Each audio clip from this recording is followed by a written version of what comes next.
the day. In any brighter spells in the southeast, highs of around 14 degrees. Further west, exposed to that southwesterly wind, it will feel much fresher than this. So into Saturday evening, those showers become more frequent across more western areas. I think you'll be lucky to escape them at all through the evening, particularly across parts of Wales, southwest England, Northern Ireland, seeing a real swathe of showers pushing in. Some of these quite heavy. They bring a risk of hail as well as some hill snow. We will see some flurries of snow over the high ground of Scotland as well as some areas of northern England into this weekend, because temperatures are a little bit below average and below where I think many of us want them to be. Low pressure stays with us into Sunday as well, so further showers will push in from the south and west. Many eastern areas remaining relatively dry through Saturday night, but most of us seeing a spell of rain overnight. Because there will be some quite brisk winds, lots of cloud around as well. Another fairly mild night, but temperatures coming close to zero where it does remain a little bit calmer. So another unsettled day to come on Sunday, a swathe of showers across parts of Scotland as well as Northern Ireland, where we're close to this area of low pressure. Another windy spell as well, gusts of 50 miles per hour here are likely. And then showers continue across the south coast with a southwesterly wind, but there will be some brighter weather and temperatures will climb to around 14 or 15 degrees there. Bye-bye. Warm and cosy, with a chance of zero visibility. Boxed Boilers sponsors the weather on GB News. Make sure you don't miss out on your chance to win big. One guaranteed winner will drive away with a brand new 4-berth Benivan 122 camper van, just in time for summer. You'll also get an additional £25,000 in tax-free cash. Our next winner really could be you, so secure your place in the draw today. For another chance to win a camper van and cash, text prize to 63225. One entry costs £2.50 plus one standard network rate message. Or text bonus to 63225. 5 entries cost £5 plus one standard network rate message. Go to gbnews.com/win. Entries start at £2.50. Call 0903 686 3232. Calls cost £2.50 plus your network access charge. Or post your name and number to GB20 PO Box 8690 Derby DE1 9TT. Entrance must be 18 or over. Lines close at 4 p.m. on the 1st of May. Please check the closing time if listening or watching on demand. Good luck. This is GB News, Britain's news channel. I just decided to officially announce it now, but yeah, to finally come to terms with that decision that I wouldn't be going for another year. I wouldn't be going to compete in the summer was difficult, but I think the right decision. But you started off as a footballer, and then how did that then become? Actually, I'm pretty fast, and then the next thing you know, you're in the Olympics. Honestly, it literally was like that. It was 20. I was playing at Dagenham at the time in sort of January of 2012, and I'd always dabbled a bit in athletics. I'd always been fast in school, but never really tried it properly. And I had to make the decision to sign up pro with Dagenham, and they weren't. Dagenham were great at the time, but they weren't like they were, I think, League One or League Two, and it wasn't for really any money, and there was no chance to go to university. And my parents were massively keen on that, and we thought, why don't we just try athletics? And 6 months later, I was on the line at the Olympics in the 100 meters in London. I was sort of like, what am I doing here?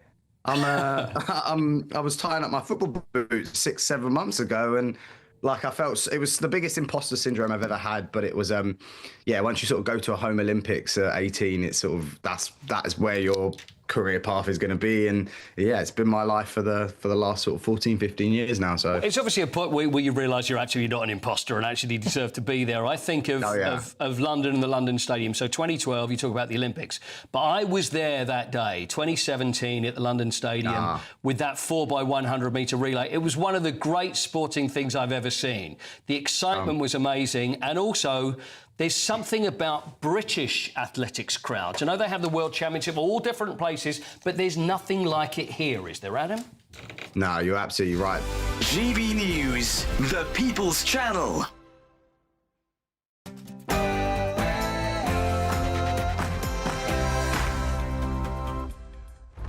It's 10 a.m. on Saturday, the 11th of April, live across the United Kingdom. This is Saturday Morning Live. Make-or-break peace talks between the US and Iran are taking place in Pakistan today. JD Vance has just arrived in the country. That's as the Iran conflict is fueling a global energy shock, pushing up UK bills, driving oil prices higher, triggering fuel protests, and now even putting holiday flights at risk as supplies run low. Confirmed. Copy splashdown, waiting on VLDR. Splashdown confirmed at 7:07 p.m. Central Time, 5:07 p.m. Pacific Time. Integrity's astronauts back on Earth. Artemis 2 astronauts return safely to Earth, marking another giant leap for mankind. History has been made as the astronauts have travelled to the moon and made it safely back home for the first time in 53 years.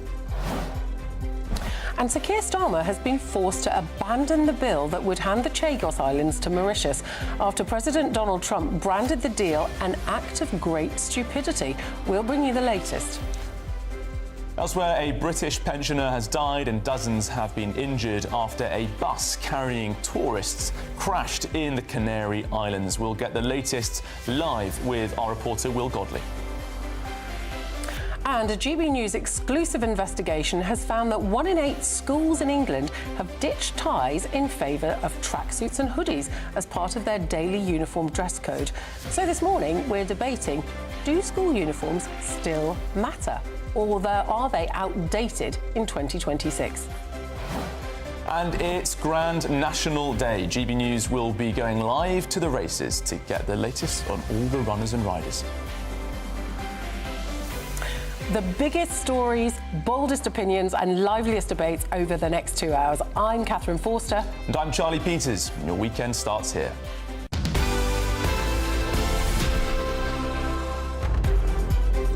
Morning, great to have your company this morning. Great to be with Catherine as well. It's very nice to be here, standing in for the fabulous Olivia Utley. And I should admit that on a normal Saturday, I will sleep as late as possible, get up, make a cup of tea, get back into bed, and round about now, I'd probably still be in bed watching this show. Very glad to get up early today. Indeed. Well, your weekend starts here in the studio for you, rather than from the duvet, which is a treat.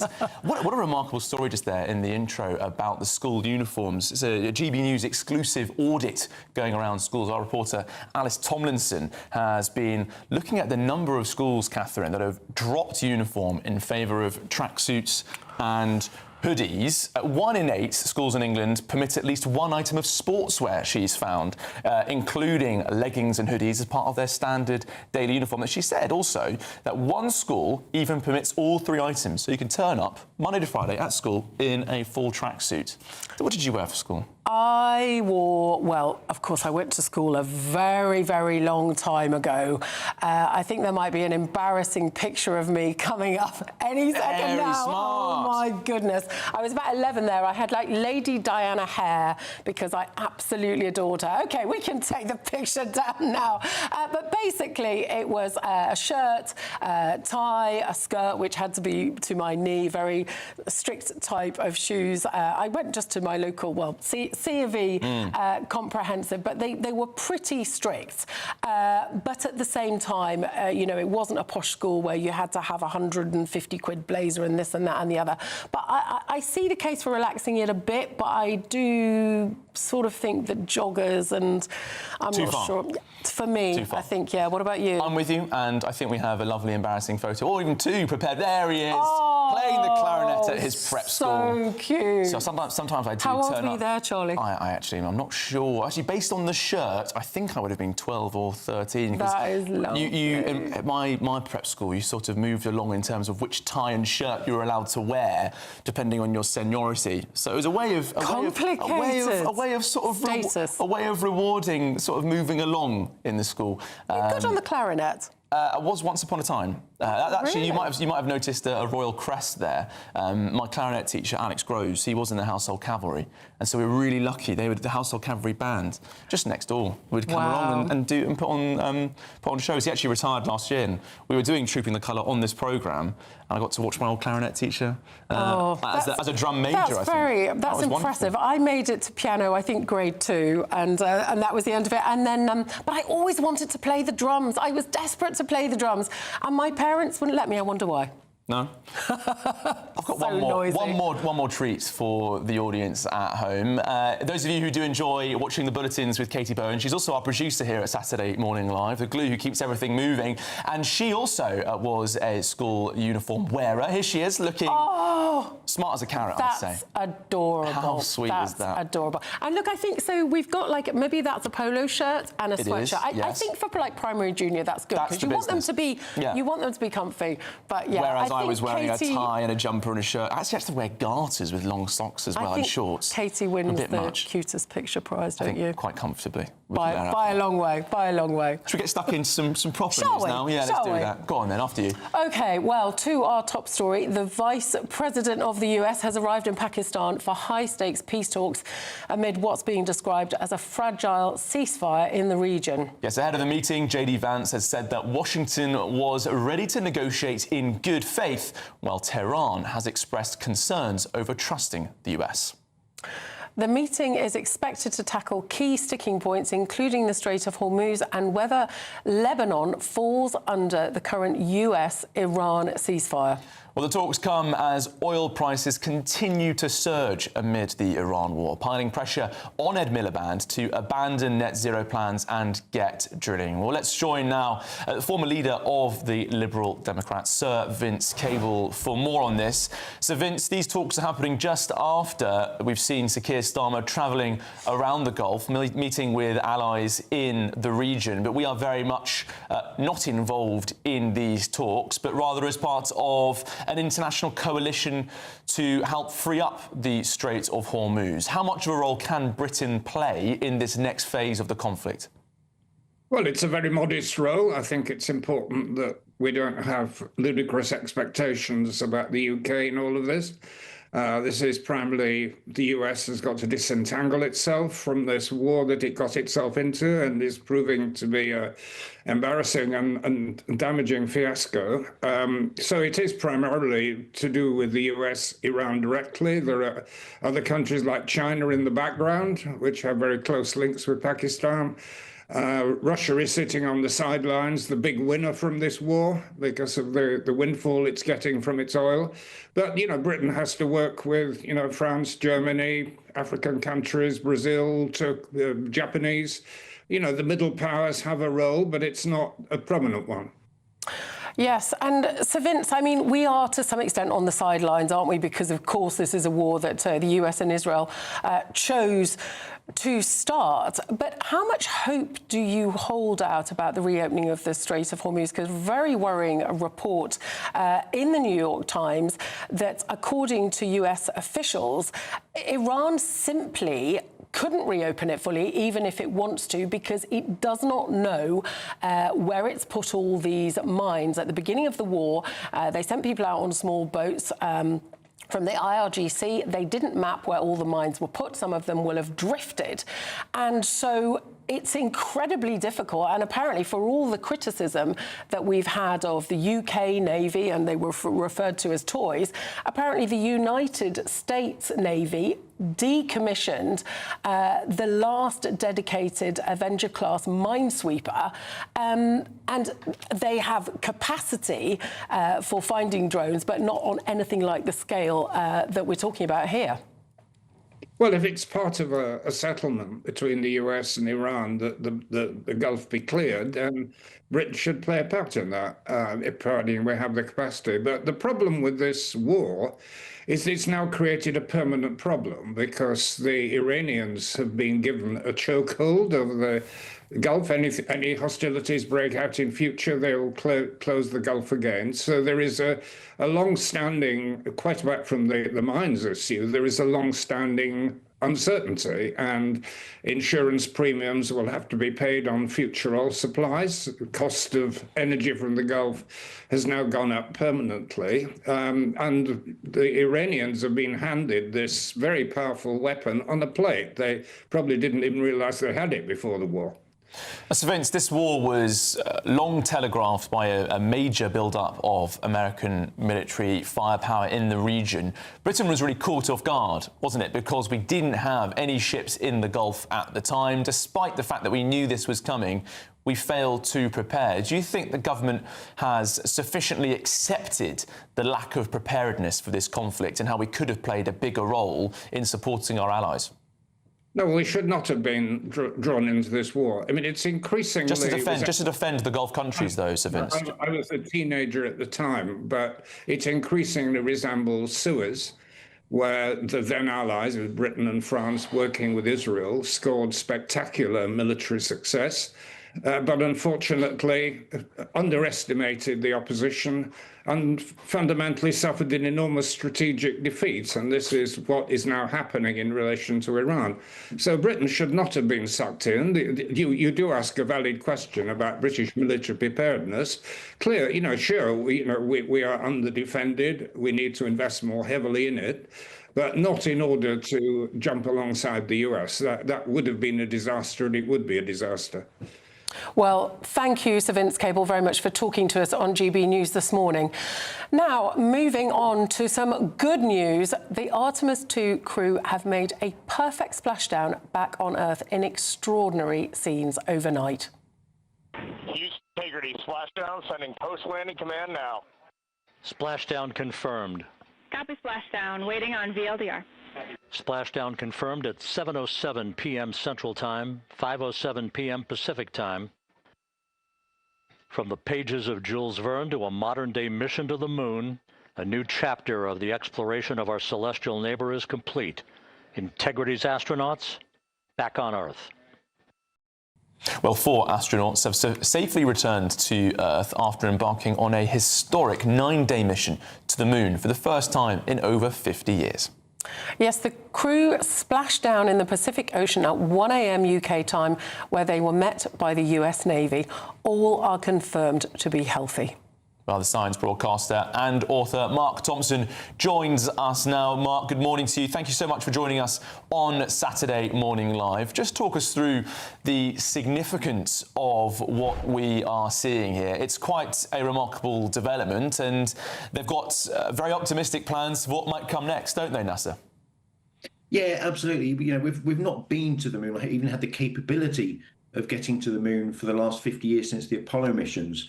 And of course, back then, the driver was a political effort to get as a battle between the American and Russian space agencies to get human beings to the moon first. That political drive was gone, and so we've not had the desire, the drive to get back to the moon. But there's a lot more play here. We're looking at longer-term presence in space. The International Space Station is a great example of that. And with Artemis 2, very successful. The splashdown last night was just textbook. It couldn't have gone any better.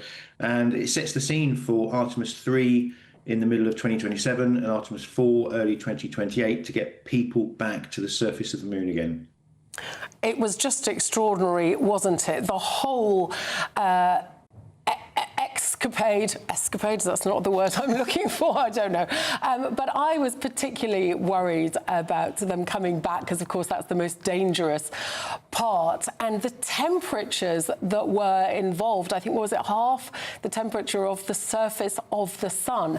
How have they gone about testing the kit to make sure that it would be able to withstand these sort of incredible temperatures?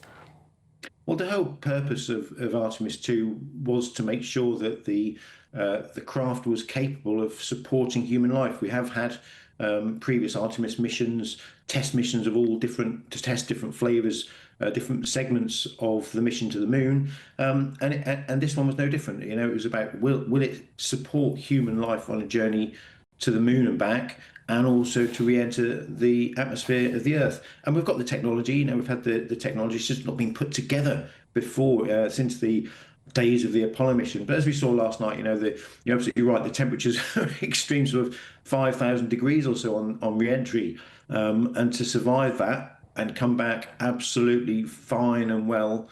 Bit bumped and bruised, I'm sure, from the journey, but it's incredible to see them back safe and sound. And Mark, this moment is one that provides a lot of unity around the world, doesn't it? And quite disturbingly, there's been a rather negative slide in the view of the United States from many people in Britain at the moment. But this sort of experience shows what technological prowess and innovation in somewhere like the United States can do. We saw them pausing the baseball game at the New York Mets Stadium yesterday, the Empire State Building lit up red, white and blue. This is something that really shows the excellence of humanity, isn't it? And actually might do something to bring us all together. Yeah, do you know what? I think everything we've done so far in space exploration, going to the moon first back in the Apollo days, the first human in space, these are all things that could have been achieved by one nation. But we're setting our sights now on permanent bases on the moon, on getting people to the surface of Mars. And these aren't easy things to do, and they're not cheap things to do. I mean, certainly this Artemis mission was about $4 billion. The war in the Gulf has cost the US economy about $16 billion. So they're not cheap, but in the grand scheme of things, actually they're reasonably cost effective, I guess. But to do these things, we've got to work together, and that's one of the wonderful things about space exploration is it does have a tendency to bring nations together. And let's hope that continues for the distant future. Well, Mark Thompson, thank you very much for joining us today on GB News. It's wonderful to have such a good news story, and it is amazing, isn't it? 50 years later. And one thing I think is interesting is that Donald Trump understandably, a lot of people are pretty upset with him for the situation in the Middle East, our Prime Minister being one of them because of what it's doing to our bills. But it was actually Donald Trump in his first term that issued that directive back in December 2017 to start this mission, and an incredible positive moment in history.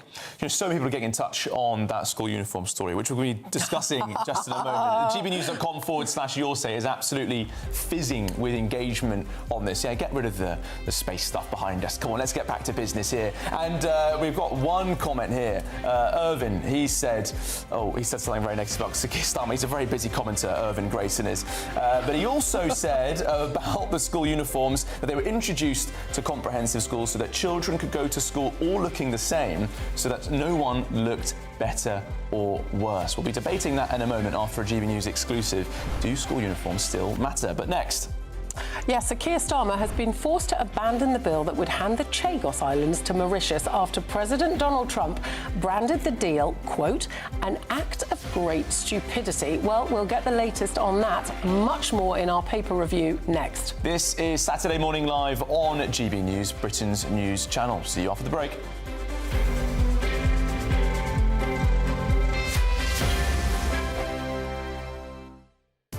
I've been in Westminster for a long time, but I know that though power may be here, its effect on people's lives is across the whole of the country.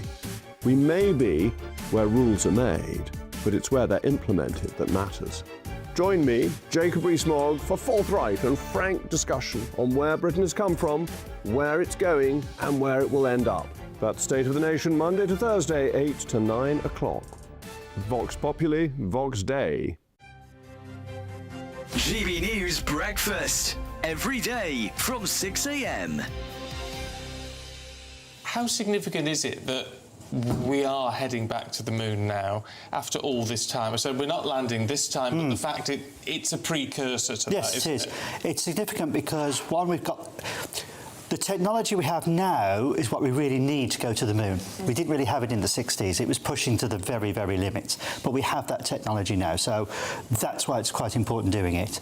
We also have a different sort of impetus now, because apart from the political impetus, with China wanting to go there and America wanting to go and wanting the natural resources there, we now have private industry wanting to go. This mission is to test the spacecraft out to make sure it works. Lots of new equipment on board, so it's bigger than the Apollo spacecraft, so it's a much better piece of kit in that sense. And they will carry out lots of experiments as they're going towards the moon, both scientific experiments, testing out the spacecraft Also, they'll be running out to test and safety procedures, checking on radiation. They've already had a big glitch on the spacecraft.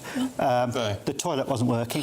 Well, that's very pretty important, significant, actually. 10 days you'd be up to your armpits in it, wouldn't you, really? So you've really got to get it right. So, yes, they've got it working again. So they worked through that problem. But that's good if you have a glitch like that. Can you work the problem while you're in space? They have done, so that's working quite well. So it's going to be hard work for the next, well, it's 9 days now to go. Yeah. It's going to be hard work for the next 9 days. And it's important the public understand how we fly to the moon. The engine will fire. The spacecraft will reach 24,500 miles per hour. That's it, the engine's off and you coast. Earth's gravity tries to pull you back, so you're actually slowing down. On day 5, the moon's gravity is stronger, so that then you speed up. And then you go round the moon, and then it swings you back towards the Earth. If you travelled at 25,000 miles per hour, you'd miss the moon entirely and go into space. GB News, the People's Channel. From the school run to the home run, watch a new show for all of Britain. He can say whatever he wants. A straight talking show where all voices are heard. And, you know, when are we going to stop talking about smashing the gangs and actually do it? With the stories that matter from every part of our country. There's a bit of a crash landing there for your Chancellor. Bold, fearless and standing up for you. That's me, Martin Daubney, 3 p.m. till 6 p.m, weekdays, here only on GB News. The People's Channel, Britain's news channel. GB loyalty points are here. They're our way of saying thank you for spending time with GB News. Through commenting on your say, voting in You Decide polls and shaping the debate, you can earn GB loyalty points. Unlock rewards, reach milestones and climb leaderboards. Don't just watch our programmes, come and be part of them. Get started by scanning the QR code or go to gbnews.com/loyalty points.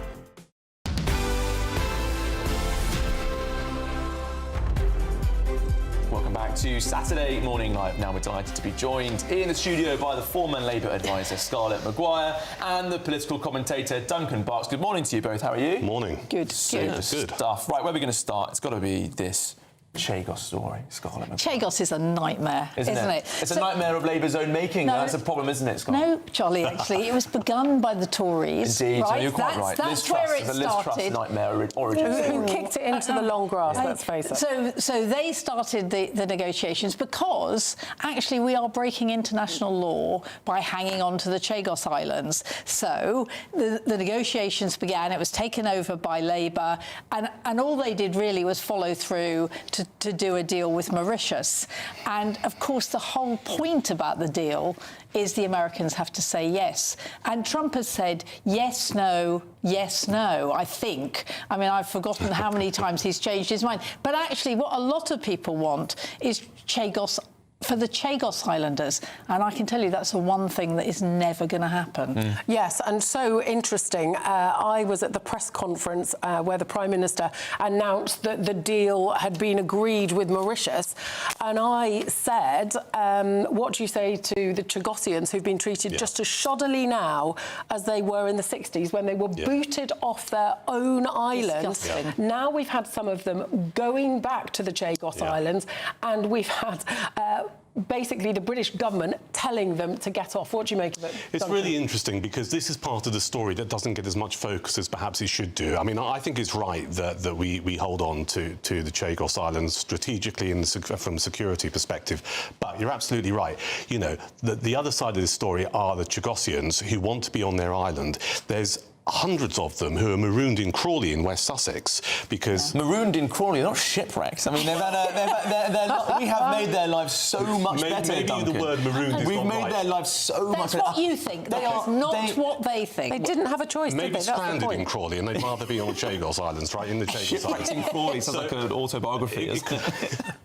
Out next month. I think that's the side of the story here. It's about self-determination, but just bringing it full circle away from that element, we have a situation here where even I have a degree of sympathy with Keir Starmer, which is an odd thing to say, because Trump was kind of like, yeah, you can do the deals, you say, Scarlett, no, you can't, yes, no. And it leaves Starmer in this position where he doesn't know what he should do. Now, the latest version of Trump's view on this is it's a bad deal, to use his phrase. So It doesn't go back to Mauritius, and thankfully, and rightfully so, because we're not going to pay them a vast chunk of money either for the privilege of having the Chagos Islands back. But ultimately, the optics of this aren't good for Starmer, because he just looks weak. It feeds into this narrative that he can't actually get stuff done. And that he's a lawyer rather than a Prime Minister, Scott. I know you said this has shown us Britain to be breaching international law, but clearly the government position is that doesn't really matter, we'll drop the bill, because fundamentally hard power and keeping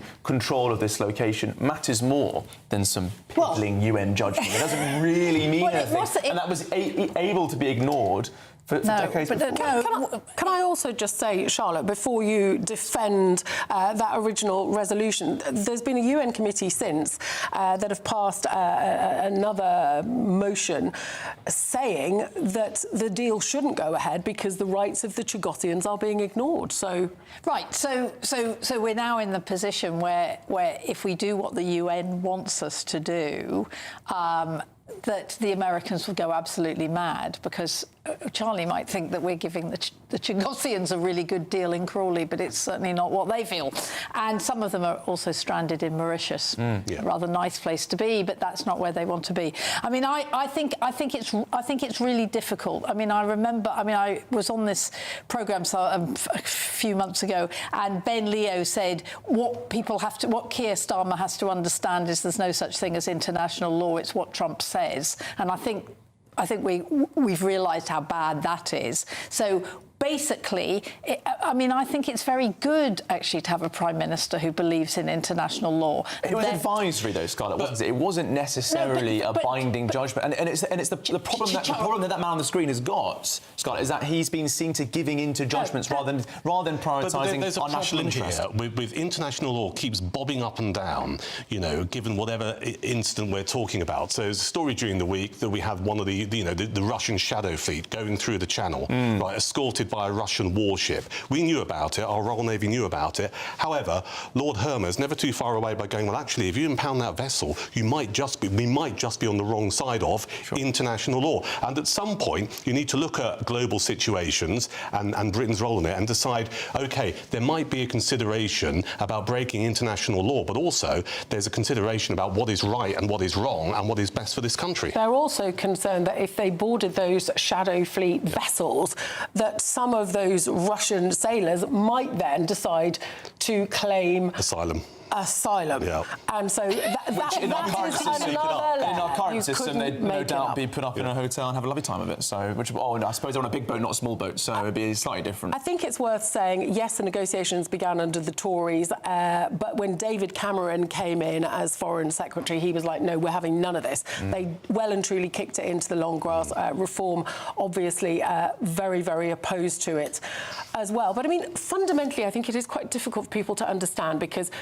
we have these islands, and we are paying another country who's never owned them we are paying to give something away, which is ours, between a few billion and 35 billion over 100 years, depending on who you believe. And that just sort of sounds But again, it feeds into this narrative that Britain as a country or Britons are not being put first, which I think is something that has been developing over the last couple of years. You can factor into that the small boats crossings, people being put up in hotels, and all of the stuff that we have debated here on GBNews. That did not start with Labour. Can I say? I never said it did. I never said it did. What I'm saying is that it feeds into the narrative, doesn't it? It feeds into this narrative that Britain as a country and the people in it are almost at the back of the queue. Sure. Scott, one of the problems that is regularly raised about the Labour government is that actually they're doing a very good job. The problem they have is that they're not very good at selling how they're doing it. It's actually more about comms than delivery. You might be one of those people. It certainly is. I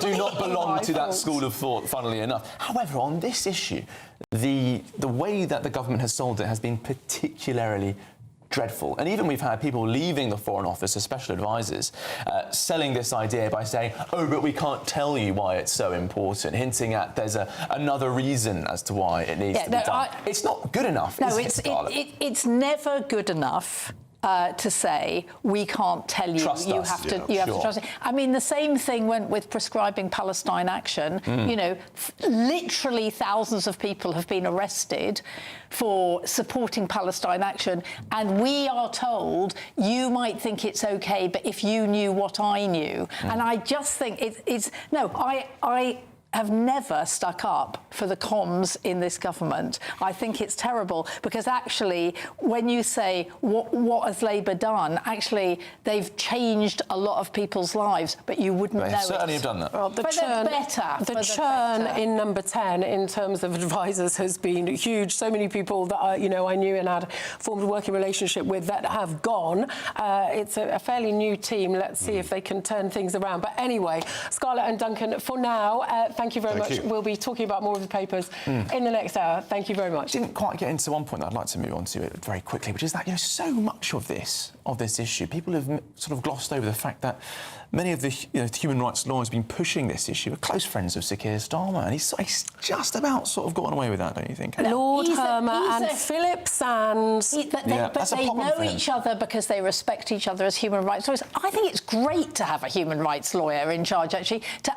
Otherwise, I mean, look... You might be in a war in Iran, for example. I was going to say that. I was going to say that. Is the reason we're not in Iran is the first thing he said was it's illegal. One of the few moments where indecision and a lack of action actually came very much to the fore. It wasn't about... Scarlett and one more thing, it was about decision. That's nice, Scarlett. We'll leave it there, you two. Right, coming up next on GB News, it's Grand National Day. We'll be heading off live to the races to get all the latest on the runners and riders.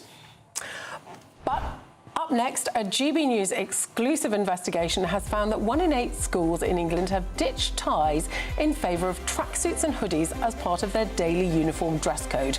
So this morning, we're asking, do school uniforms still matter? Or are they an outdated rule in 2026? And can you guess who this GB News star in school uniform is? You know how to get in touch, gbnews.com/your say. Send in your guests. This is Saturday Morning Live on GB News, Britain's news channel. Good morning, welcome to your latest GB News weather update brought to you from the Met Office. An unsettled weekend to come filled with April showers. It'll be quite breezy out there this morning, but there will also be some brighter spells, particularly through this afternoon. That's once this main band of rain clears away to the east of the UK. You can see behind it clearer skies developing, so some brighter weather around, but it will remain quite breezy and on the fresher side. And then showers push into western areas, most frequently across more northwestern areas of England, but Wales, the far southwest, also seeing a risk of showers through the day. In any brighter spells in the southeast, highs of around 14 degrees. Further west, exposed to that southwesterly wind, it will feel much fresher than this. So into Saturday evening, those showers become more frequent across more western areas. I think you'll be lucky to escape them at all through the evening, particularly across parts of Wales, southwest England, Northern Ireland seeing a real swathe of showers pushing in. Some of these quite heavy. They bring a risk of hail as well as some hill snow. We will see some flurries of snow over the high ground of Scotland as well as some areas of northern England into this weekend because temperatures are a little bit below average and below where I think many of us want them to be. Low pressure stays with us into Sunday as well, so further showers will push in from the south and west. Many eastern areas remaining relatively dry through Saturday night, but most of us seeing a spell of rain overnight.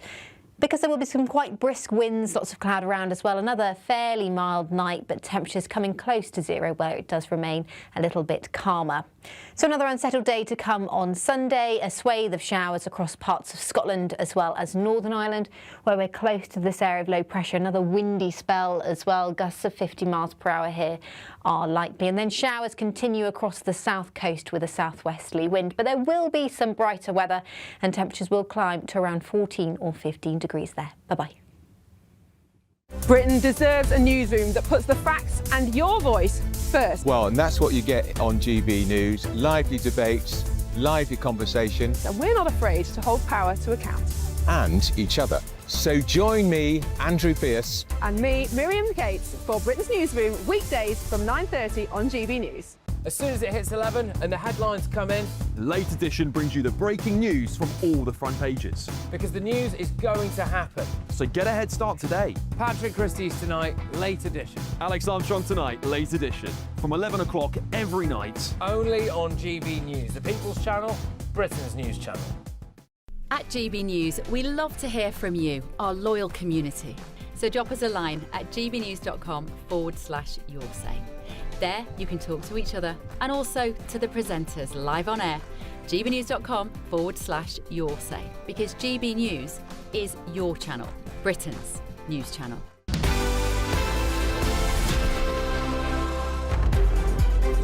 Welcome back to Saturday Morning Live. Now it's time for the Great British Giveaway, and the clock is ticking on your chance to win £25,000 in tax-free cash. And what more, Catherine? Oh, and a 4-berth brand new motorhome. Wouldn't that be fantastic? Well, it's a prize worth over £92,000, and it could be yours. Here are all the details you need. Make sure you don't miss out on your chance to win big.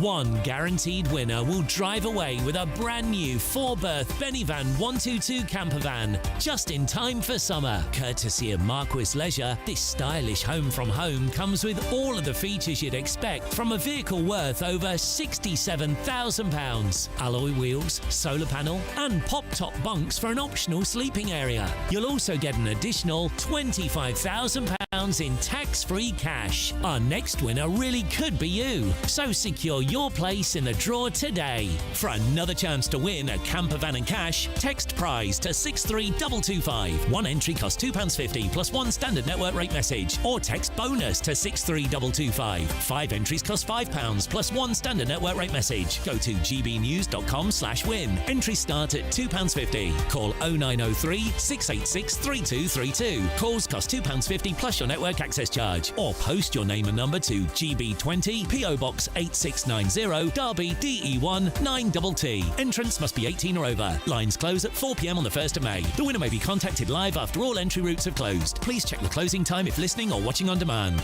Good luck.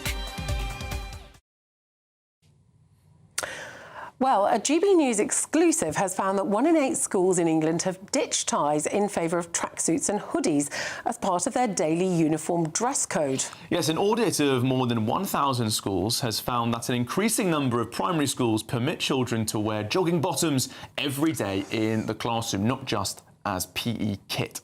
So, does school uniform still matter in our schools, or is it now an outdated rule that does more harm than good? Actually, just before the break, we showed you a photo of a GB News star in their school uniform. Let's see if we can bring that up very quickly. We asked you at home on gbnews.com/yoursay to guess who this is. Oh. And it's a very difficult one, isn't it? Who do you think that is, Catherine? I think it could be that angelic-looking Patrick Christie. The one and only. The one and only. Isn't he adorable? I love the socks and I love the cap. The cap and the tie. So cute. I think he might wear that tie sometimes on his programme still, I think. I recognise that as a 9 p.m. classic. Old school ties, don't they, sometimes? That is a young lad prepping for Patrick Christie's tonight. Getting in the gear. He should bring the cap back, I think. That would be very smart. Right, well, we're going to be going to a couple of guests who want to row with us on this, but actually we would love you to continue to get in touch with your views on the school uniforms debacle, because it has set ablaze quite a big debate online. Lots of you saying that this is a sign of a rather major decline in our schools, that we're letting standards slip. Others saying that actually this is a way of allowing people to be more relaxed, to be more engaged in schools. Where do you stand on this, I think sweatshirts at primary and junior school, sweatshirts with a polo shirt to like me our very own Katie Byrne, very smart. Is like Katie Byrne, but I draw the line at jogging bottoms. Yes. I mean, I really do. I think jogging bottoms Hoodies are just bad, lounging around. Yeah. All right, let's bring in the parenting expert, Lyot Hughes, Joshi, and the broadcaster and journalist, Judita De Silva. Good morning to you both. Thank you so much for joining us. I'll start with you, Lyot. What is your perspective on this, and what do you make of what GB News has uncovered with these new statistics? Look, I think that school uniforms are much more than clothing. They are about signalling a seriousness about learning and behaviour, particularly for older children. I think it is a little bit different with the youngest ones, where we want to encourage them to run around, burn off some energy. at break time. But generally, this slide towards casualness in our society, and I think this does reflect that a little bit, that, you know, everybody should be comfortable, comfort and sort of casualness should be the order of the day at all times. And I actually think that there's a time and a place for that, probably on your sofa at home. It's you know, it's when you're lounging around. But when you're at school, wearing a smarter uniform as you get older in particular does create this air of respecting your environment, respecting yourself, and respecting what you're there to do. And you know what, I went to a school where we had really quite smart uniforms from a young age, and it did not stop us running around at lunchtime. A slide towards casualness, you said. Judita, what do you think about this? How much does being smart at school matter? I think the problem is it cannot be a one-size-fits-all. I went to a boarding school where they had a very traditional uniform, but even I have to concede that the environment in which I was educated, it was conducive to following the rule of law. There was a hierarchical system where there's the headmistress, there's the teacher, there's the academic staff, there's the pastoral staff, and everyone follows the law. That's the way that institution worked. But that governmental system doesn't work with every kind of school.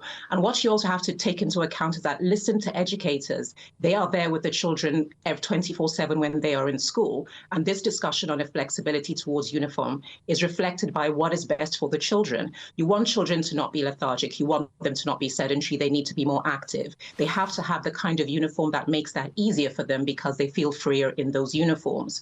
You've got to have uniform that is adaptable to weather. They cannot be freezing in very light uniforms in winter and hot in blazers in the summer.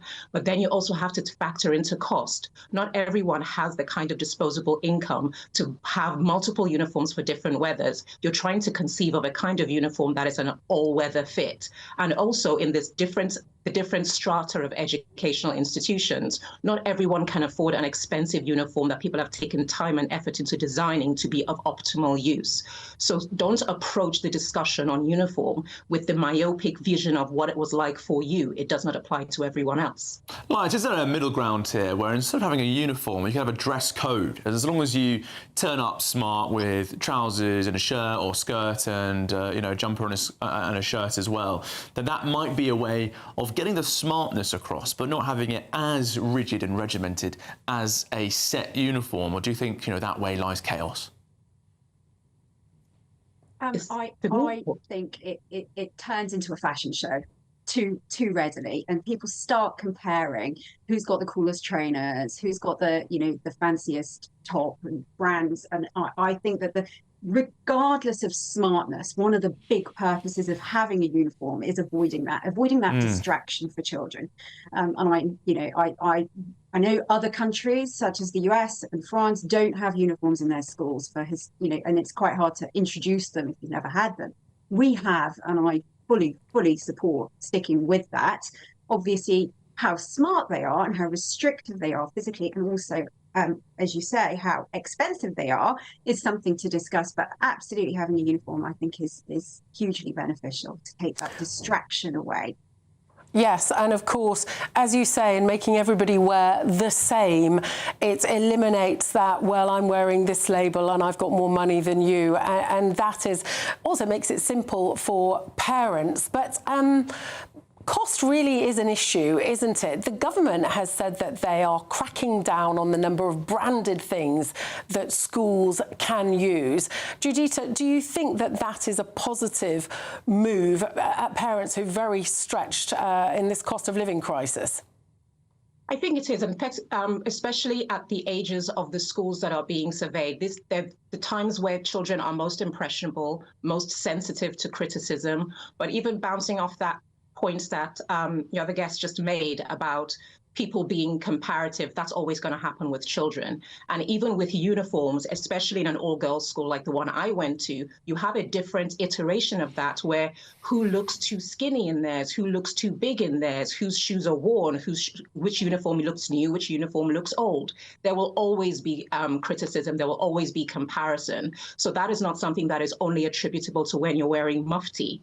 So I do think that expense has to kind of lead the way, because if you constantly put pressure stay-at-home parents that obviously have the weight on the world on their shoulders, school now becomes a burden instead of a relief, which is what it's intended to be in the first place.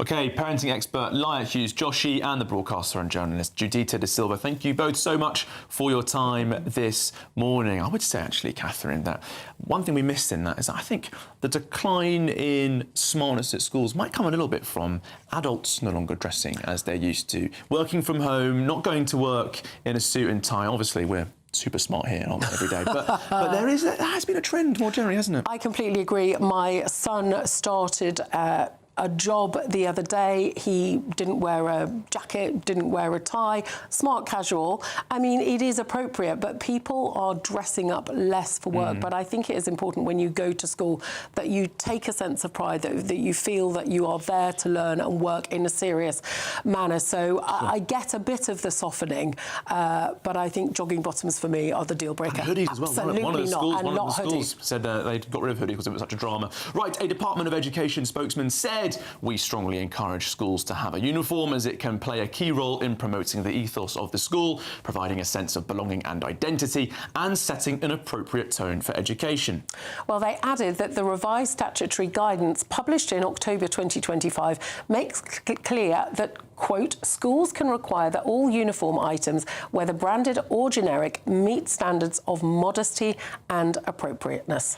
Right, moving on now at 11:15. Now, a British pensioner has been killed and 27 other people injured after a bus crashed into a ravine on the Canary Island of La Gomera.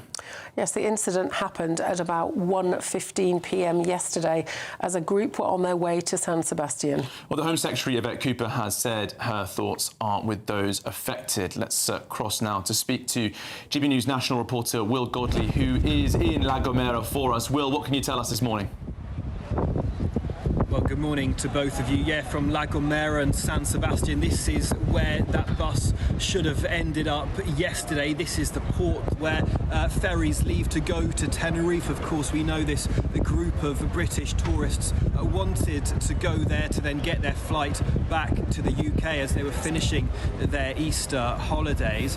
We are told, though, from authorities here that 21 people have been discharged from hospital. 4 people, though, suffering much more serious injuries and have been airlifted over to Tenerife to have their injuries taken care of there. And I can also tell you the only person still in hospital here on La Gomera is the widow of that 77-year-old man who died in the crash. Authorities here saying she is not only receiving medical support but also psychological support as well as she deals with the loss of her husband in this horrific crash.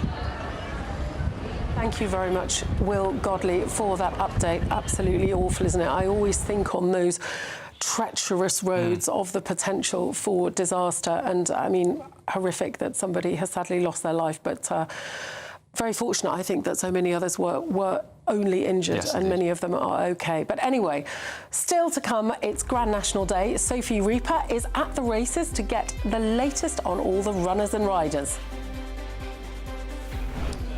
Millions of eyes will turn to Aintree later today for that hotly anticipated Grand National Race. The sun is shining right now, but first let's take a look at some of the weather in top holiday destinations.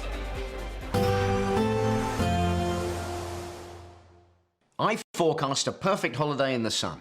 Weather looking good then? For sure, and no worries about our travel insurance. All Clear Travel Insurance sponsors GB News Travel Destinations Forecast. Hello, if you're heading off for an Easter break, well, it's not entirely settled across parts of Europe and into the Mediterranean. Across the Mediterranean, though, it is looking relatively dry and bright through this weekend, as well as into parts of Italy. Further west, though, unsettled weather is affecting southern Spain, parts of northern Africa, as well as Portugal through this weekend. And showers continue to move in to the Canaries as well, so slightly cooler here with a risk of rain. Into next week, though, it does turn drier in these areas. Bye-bye. All Clear Travel Insurance sponsors GB News Travel Destinations Forecast. Hi, I'm Michelle Dewberry, and my show is your opportunity to cut through all the noise and dive in headfirst to some robust debates. Ideas clash. Situation, No, Because the failure is... You're deliberately avoiding my point. Nothing's held back, And if you think this is the end of it, wait for more. and we do not shy away from the difficult stuff. Sometimes I want to shake people and say, if only you understood. So join me on Jubes & Co. weeknights at 6 p.m, only on GB News, Britain's news channel. Join me, Nana Okoye, for an informative, interactive news programme with a difference. It's fun. No, you didn't say that, Dave. I'm so surprised. I think there's an element of truth to that. Join me from 3 p.m. every weekend, only on GB News, Britain's news channel. From cold mornings to warm family brunches, From football to tennis in the car, in the kitchen. GB News breakfast is there. with the stories you need and the conversations that matter. Anyway, let's talk business. Well, it has been a historic night in British politics. It's astonishing, isn't it? We're here again to start your day just right. GB News Breakfast, Every morning from 6 a.m. only on GB News. Britain's news channel. Britain deserves a newsroom that puts the facts and your voice first. Well, and that's what you get on GB News. Lively debates, lively conversation. And we're not afraid to hold power to account. And each other. So join me, Andrew Pearce. And me, Miriam Cates, for Britain's Newsroom, weekdays from 9:30 on GB News. Exciting news. Every Friday, my Patrick Christie's Tonight Show is going to have a twist to it. We're welcoming some special guests. You. That's right, on Fridays I'm going to be doing my show in front of a live studio audience because this show is about you and what you have to say. It's going to be the same big debates, same big topics, same big opinions, but every Friday night at 9 p.m. you are invited to come on down to Patrick Christie's Tonight to be a part of the action. Only on GB News, the People's Channel, Britain's news channel. At GB News, we love to hear from you, our loyal community. So drop us a line at gbnews.com/your say. There you can talk to each other and also to the presenters live on air. gbnews.com/your say, because GB News is your channel, Britain's news channel. Westminster's full of talk, but out here, it's the real world. Am I allowed to talk now? No, that's it. This is where it matters, real people and real lives. That's what politics is all about. In fact, has Trump made a good start? No. Straight answers, no spin, and just a couple of pints. How many fingers have I got up? About 10. So join me for Lee Anderson's Real World every Friday at 7 p.m. only on GB News. The People's Channel, Britain's news channel.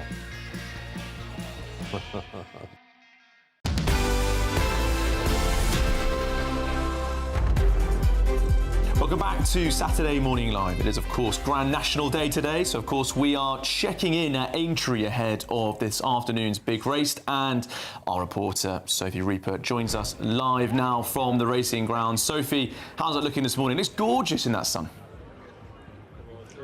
A very good morning to you both. Yes, you know, we didn't expect the weather to be that nice today, but as it stands, the skies are looking blue, the sun is shining, and I've actually got a bit of a surprise for you both in the form of the one and only Peter Price, and he's come bearing champagne. So and one for Lucia, the camera lady. there you go. I'm sure she'll be thrilled Hi guys, with that. I hope you're all right at the desk. Cheers. Shall we do a cheers? Cheers to another fabulous Grand National. Pete, it wouldn't be a day at the Grand National if GB News wasn't speaking to you, Absolutely. I don't think. How are you, darling? I'm great, and it's amazing. The eyes of the world are here today. It's incredible. And the sun's come out for us. Thank you very much for that. It's come out for us. This is great. We're at the art school, which is an amazing place, but we've now built every year bigger and bigger and bigger, and the world is blessed. I've just seen 9 helicopters so far landing, so the world's here. And just talk to me quickly about the atmosphere here, because it is amazing throughout the whole week, but Saturday it just kicks it up to another level, doesn't it? Well, what's amazing is, first of all, it's brilliant. The whole city is alive. Last night was wild after Ladies' Day, and of course everybody was in their flip-flops because everybody got free flip-flops, which is outrageous. But when we go back today, when everybody leaves here, Liverpool are playing as well. It's going to be a bit crazy in Liverpool tonight. But what is lovely is Scousers will, if you're visiting, Scousers will make you so welcome. You couldn't be on your own here. And some of the outfits already, the most beautiful women in the world are here. I wish I wasn't gay sometimes.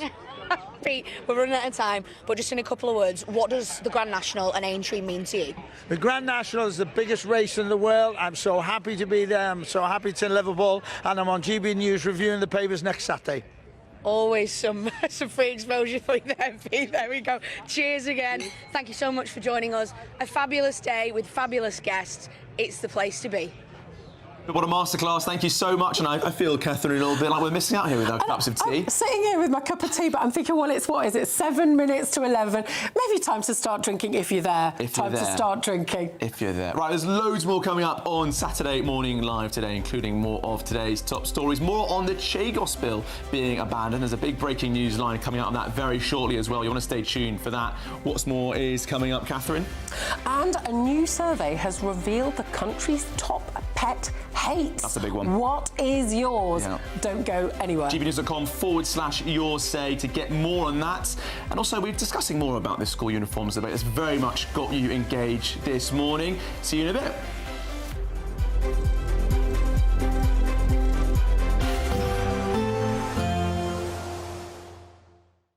Expect warm spells with the odd rude interruption. Box Boilers sponsors the weather on GB News. Good morning, welcome to your GB News weather update from the Met Office. Well, it is a case of sunny spells and blustery April showers through this weekend, and it's going to be feeling cool, especially when exposed to that wind. So we have this deep area of low pressure dominating, but also this weather front that's bringing a damp picture this morning with a band of rain clearing its way through across eastern areas, holding on across Orkney and Shetland. Behind that, though, skies will turn drier and brighter across much of the southeast of England. To the west, that's where we're going to see plenty of showers just packing their way through. Some of these are going to be heavy with the odd rumble of thunder and some hail. So feeling chilly, especially when exposed to that brisk wind with coastal gales. But in the sunshine, highs up to 13 or 14 degrees. As we head through this evening, then we hold on to this band of rain across Shetland. Elsewhere, though, it is a case of clear skies and still the continuation of those showers, perhaps even a bit wintry over the mountains of Scotland. Similar picture out towards the west into Wales and Devon and Cornwall, holding on to the driest skies for the longest across the far south and east. Now, as we head through this evening, that low pressure continues to dominate, so showers continuing to push their way through. They'll still be heavy with the odd rumble of thunder, but even merging to give some longer spells of rain. And with that centre of the low close to the northwest, strongest winds across western Scotland with coastal gales here. But with the strong winds, that will help keep temperatures up tonight. As we go through Sunday, then, it's much of the same. Sunny spells and scattered showers. Lighter winds to the south of the UK, but more in the way of showers here. Some of these could merge across Devon, Cornwall, into the Midlands and eventually the southeast. Otherwise, it is a day of sunny spells, blustery showers, some drier interludes in between. Temperatures up to 14 degrees. Expect warm spells with the odd rude interruption. Box Boilers sponsors the weather on GB News. Time is ticking on your chance to win our biggest prize of the year so far. One guaranteed winner will drive away with a brand new 4-berth Benivan 122 camper van just in time for summer. You'll also get an additional £25,000 in tax-free cash. Our next winner really could be you, so secure your place in the draw today. For another chance to win a camper van and cash, text prize to 63225. One entry costs £2.50 plus one standard network rate message, or text bonus to 63225. 5 entries cost £5 plus one standard network rate message. Go to gbnews.com/win. Entries start at £2.50. Call 0903 686 3232. Calls cost £2.50 plus your network access charge, or post your name and number to GB20 PO Box 8690 Derby DE1 9TT. Entrance must be 18 or over. Lines close at 4 p.m. on the 1st of May. Please check the closing time if listening or watching on demand. I'm Michelle Dewberry, this is Jubes & Co with you. Hello everyone, Patrick Christie is here. GB News, Britain's news channel. Access the stories that matter to you. Take the GB News family with you on any device, and as long as you have an internet connection. Tune in to GB News anywhere on the planet or beyond. GB News, the People's Channel, Britain's news channel. From cold mornings to warm family brunches, from football to tennis in the car, in the kitchen. GB News Breakfast is there with the stories you need and the conversations that matter. Anyway, let's talk business. Well, it has been a historic night in British politics. It's astonishing, isn't it? We're here again to start your day just right. GB News Breakfast. Every morning from 6 a.m. Only on GB News. Britain's news channel. From the school run to the home run, watch a new show for all of Britain. He can say whatever he wants. A straight-talking show where all voices are heard. And, you know, when are we going to stop talking about smashing the gangs and actually do it? With the stories that matter from every part of our country. There's a bit of a crash landing there for your Chancellor. Bold, fearless and standing up for you. That's me, Martin Daubney, 3 p.m. till 6 p.m, weekdays, here only on GB News. The People's Channel, Britain's news channel. Westminster's full of talk, but out here, it's the real world. Am I allowed to talk now? No, that's it. This is where it matters, real people and real lives. That's what politics is all about. In fact, has Trump made a good start? No. Straight answers, no spin, and just a couple of pints. How many fingers have I got up? About 10. So join me for Lee Anderson's Real World every Friday at 7 p.m, only on GB News. The People's Channel, Britain's news channel.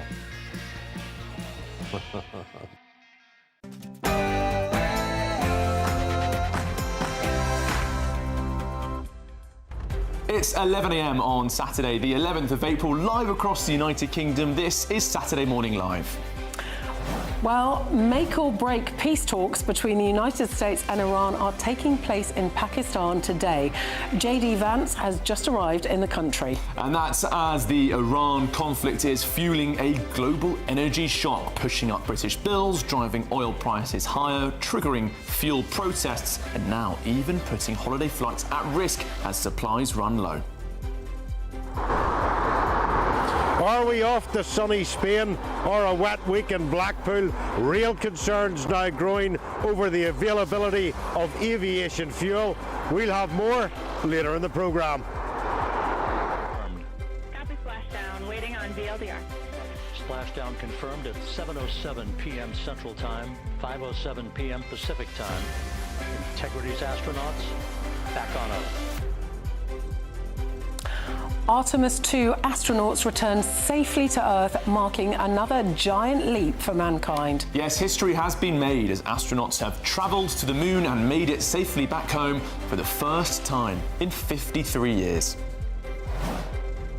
So Keir Starmer has been forced to abandon the bill that would hand the Chagos Islands to Mauritius after President Donald Trump branded the deal, quote, an act of great stupidity. We'll bring you the latest. And a British pensioner dies and dozens are injured after a bus carrying tourists has crashed in the Canary Islands. We'll get the latest live from La Gomera. And it's Grand National Day. GB News will be going live to the races to get the latest on all the runners and riders. Well, here at Aintree, the gates are now open. We're expecting more than 60,000 people here today, with millions expected to tune in around the world for that iconic Grand National race. Well, the biggest stories, boldest opinions and liveliest debates over the next hour. I'm Catherine Forster. And I'm Charlie Peters. Your weekend starts here.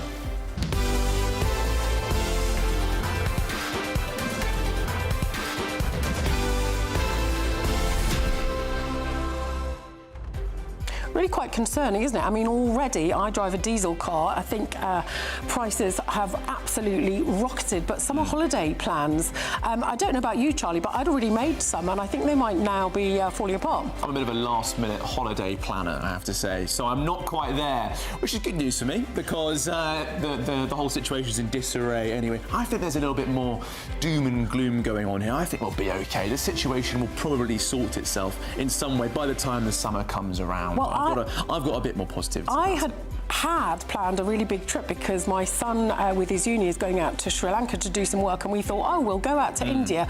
Never taken them to India, and book the flights and all of that.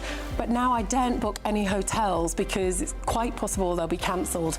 And so, well, we shall see. Let's see where we end up. Give it a few more years, you'll be holidaying on the moon as this Artemis 2 business keeps going. I think it's very exciting news, actually, isn't it? They're talking about rocketry becoming democratised, that everyone will be rocketing all over the place soon. There won't be that sort of 8 or 9 hour flight to South Asia or however long it takes to get to India. Instead, you just get a rocket, 45 minutes, bish, bash, bosh. I would love to go to space, but only if I knew 100% sure that I would make it back alive, and that's the problem, that you just don't know, People were that negative about airplanes once upon a time. I think we'll be treating rockets just like planes in no time at all.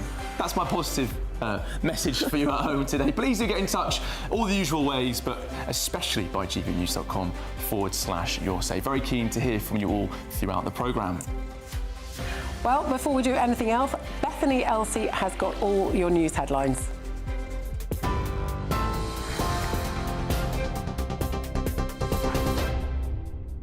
Thank you both. Good morning. Your top stories from the GB newsroom at 11:04. Senior US and Iranian officials have arrived in Pakistan for peace talks to end the 6-week-old war, as a ceasefire, which has been described as fragile, still holds. The meeting in Islamabad will mark the highest level contact between the two sides in decades. Donald Trump wants the Strait of Hormuz to be reopened as soon as possible, while Iran is insisting on commitments to end the fighting in Lebanon. US Vice President J.D. Vance says Washington is ready to negotiate in good faith, but Tehran has expressed concern over trusting the US. Delegations from Lebanon and Israel are set to meet for talks on Tuesday. Meanwhile, half-term holiday flights could be at risk due to a growing fuel crisis linked to the conflict in the Middle East. Airports in Europe are warning jet fuel supplies could run low within weeks, raising the prospect of cancellations and higher fares. In other news, the astronauts on the Artemis 2 mission have returned to Earth after completing the first crewed voyage to the moon in more than half a century. Splashdown confirmed. Copy splashdown, waiting on VLDR. Splashdown confirmed at 7:07 p.m. Central Time, 5:07 p.m. Pacific Time. Integrity's astronauts back on Earth. The Orion capsule splashed down in the Pacific Ocean off the coast of California after 9 days in space. NASA officials have described it as a fantastic feat and said there's a lot more to do in space exploration. A Sudanese man has been charged with endangering life after 4 migrants died trying to board a small boat in the English Channel.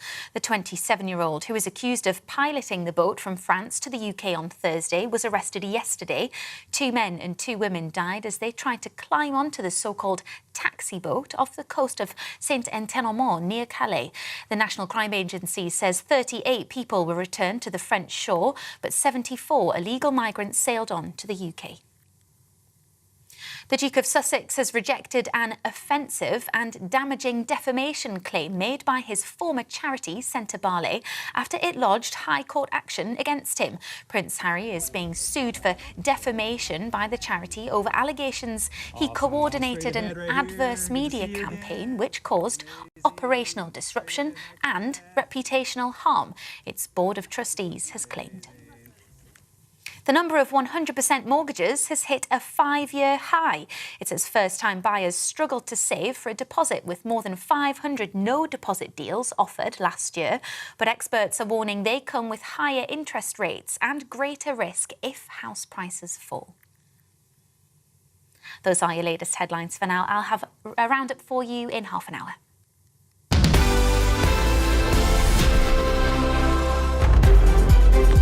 Thank you, Bethany Elsey. Do you recognise her from the breakfast programme? I certainly do. Bit of a telly star. She got up very early this morning. Welcome back to Saturday Morning Live with Charlie Peters and Catherine Forster. Well, to our top story, the United States Vice President J.D. Vance has arrived in Pakistan for high-stakes peace talks amid what's being described as a fragile ceasefire in the region. Yes, ahead of the meeting, J.D. Vance said that Washington was ready to negotiate in good faith, while Tehran has expressed concerns over trusting the United States.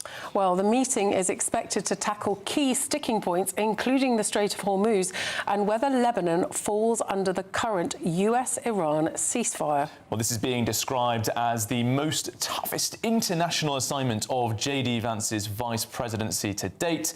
But can he deliver a breakthrough? And Catherine, that is a really key question, isn't it? Because he's been on the sidelines a touch during this war, J.D. Vance. I imagine he's been quietly critical of it, being a sort of a classic no forever wars sort of guy, always touted in that style. Now these what are likely to be face-to-face talks in Pakistan. He's going to be front and centre of drawing a conclusion to this situation. Yes, indeed, and it's been reported that he had said to the president before the war that he was against it, but obviously he will support Donald Trump, whatever. But clearly, before Donald Trump was elected, they very much ran on a no more wars. They're not going to go into wars. No more forever wars. No more forever Didn't wars. say no more wars. But, they made it the Department of War, so clearly they were in the business of war. Well, yes, but that was after they came to power. I think the American public were not expecting this, and obviously are not happy about it, because Donald Trump said the other day, oh, well, if it were me, I'd love to take the oil. It's there for the taking. But the American people want us to come home because, of course, their prices are surging and the midterms are looming. Do you know what's so frustrating is I think there will have been an opportunity to do this, right, to get rid of this horrific regime once and for all, who spread terror not just in the Middle East, but all over the world. Here in Britain, there's been no shortage of incidents involving the Iranians, many of which we can't talk about due to ongoing legal processes, but they are architects of global terror. And it's just, I do worry that with the invasion, also the start of the bombing campaign by the US in Israel, because there wasn't that preparedness, getting all the NATO countries on board with it, preparing the American public for what was needed, that we might have missed this opportunity to finally get rid of them. And Netanyahu and Trump said, your help is on the way, we're going to deal with this regime, help the protesters. Tens of thousands of them have been slaughtered by these evil people. But we might have missed that opportunity now because we only did 40 days. Didn't get troops on the ground to finally sort the situation out. Could this happen again in a few years' time? I'm not really so sure. It's very difficult to see, isn't it? And of course, when we had the uprisings back in January, Donald Trump said help is on the way. Iran murdered about 40,000, we understand, of its own people. But of course, America was not ready at that point. And by the time America and Israel were ready, and as you say, they didn't consult other allies or bring them on board, much less the American people either. The people in Iran have been so horrified and cowed by that massacre back in January that, they are too scared to rise up now. And it's very difficult to see how this ends. And of course, they've taken out a whole load of the people at the top, but the regime lives on, and surely they are going to rearm in the future. And they still hate America and they still hate the West. They hate us as well. Even though we're a relatively small player in this, we do live large in the imagination of the mullahs in Iran, which is all very curious. But there we go. Right, it's 11 minutes past 11, and let's move on now, because the Artemis 2 crew have made a perfect splashdown back on Earth in extraordinary scenes overnight. Houston Integrity, splashdown, sending post-landing command now. Splashdown confirmed. Copy splashdown, waiting on VLDR. Splashdown confirmed at 7:07 p.m. Central Time, 5:07 p.m. Pacific Time. From the pages of Jules Verne to a modern-day mission to the moon, a new chapter of the exploration of our celestial neighbor is complete. Integrity's astronauts back on Earth. Yes, well, 4 astronauts have safely returned to Earth after embarking on a historic 9-day mission to the moon for the first time in over 50 years. Well, the crew splashed down in the Pacific Ocean at 1 a.m. UK time, where they were met by the US Navy. All are confirmed to be healthy. Well, astronomer and science writer Dr. David Whitehouse joins us now. David, thank you very much for joining us this morning on GB News. Goodness, the world is full of bad and very worrying news, but this is a triumph, isn't it?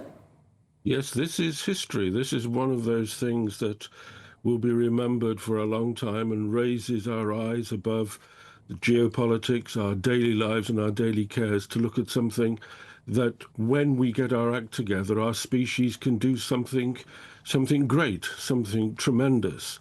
And this return to the moon is a wonderful example of what we can do when we turn our minds to it, and the start of renewed interest and a return to the moon over the next few years. So there are lots of reasons why we do it, but we can all rejoice in the fact that we can do such things. And David, I suppose the next question is, what's going to happen next? Because there is this 2-year mooted return to the lunar surface as well. But they haven't picked a lander yet, have they? It's quite a demand to get men and women back on the moon in just 2 years' time. You're quite right, and the smart money thinks that's not going to happen in 2 years' time, because although this is a tremendous achievement and a wonderfully technically almost perfect mission, there are major hurdles to be faced to actually get people on the moon, partly because of Elon Musk's Starship, which is going to be the vehicle which is going to take the Orion capsule to the moon and is actually going to ferry astronauts down onto the lunar surface. Now, the Starship has not entered orbit yet. It's still in its test phase.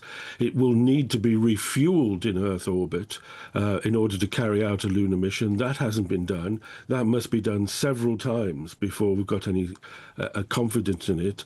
And it has to go to the moon and land on the moon without any crew on board automatically in order to have confidence that you could risk the lives of crews on board the Starship.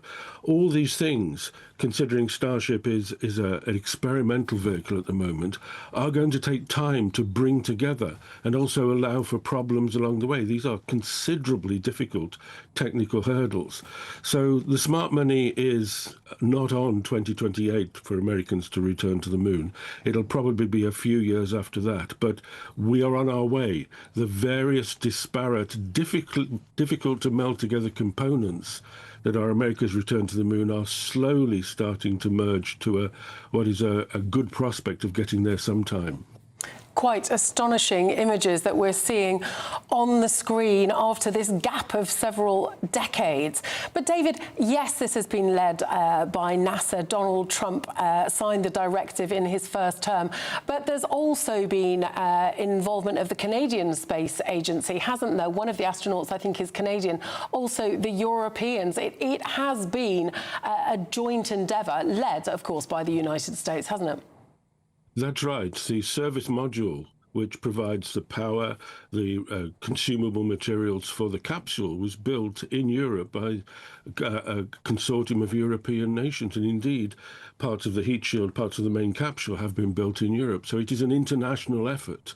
And that's part of the whole reason to do it. There is a thing which NASA calls the Artemis Accords, which has been signed by 62 nations, and it's designed to bind nations into an international approach to space exploration, because this is not just about going to the moon. This is about the intellectual lead for the rest of the century between the rising East and the democratic West. So part of Artemis is to get confidence and the intellectual lead for America and the West over what they see as a technological, political, geopolitical resurgence of China. So there are high stakes with Artemis as well as boots on the moon. Dr. David Whitehouse, astronomer and science writer, thank you so much for your time this morning. You know, Catherine, fascinating. When this mission launched and people started to get to grips with what was going on, there was a woman on the spaceship, African American as well, a black American on the spaceship as well, and a lot of people were trying to push this idea, like, oh, the last time we did this, it was all white men, and now it's quite different. It was a big thing. I just want to reiterate the comments made by Victor Glover, the pilot for the mission, who is himself NASA's first first black astronaut to the moon. He said he was making human history, not black history. So many people have tried to force on these astronauts the diversity piece, and they've just said, hang on, this is about humanity. This is about what we're doing for the whole world. Why are you talking about my skin colour? They're just people, aren't they? Totally. But they are people going to the moon on behalf of all of us. But look, I think, you know, society has moved on in that it was probably just white men who would have got that opportunity back in the 60s. But times have well and truly changed. I just find it incredible, the fact that you can see them talking. They were talking to the president. It was quite awkward the other day. There was a very awkward pause that went on for a long time. Pretty long delay up to space. I mean, 250,000 miles away, and the images. And yet down here, quite often in London, you can't even get a signal on your Wi-Fi, can you? You know, it's incredible. If only NASA has sorted out a few things for us on our Wi-Fi networks. There we go. Right, it's 18 minutes past 11 now, and let's move on because a British pensioner has been killed, 27 other people injured after a bus crashed into a ravine on the Canary Island of La Gomera. Yes, the incident happened at about 1:15 p.m. yesterday as a group were on their way to San Sebastian. Well, the Home Secretary, Yvette Cooper, has said that her thoughts are with those affected. And let's speak now to our reporter, Will Godley, who is at the crash site for us. Will, what can you tell us? Good morning to both of you. I'm hoping you can hear me. It's a very windy scene here at the top of this hillside, very high up on La Gomera. Let me turn around and show you the scene at the moment.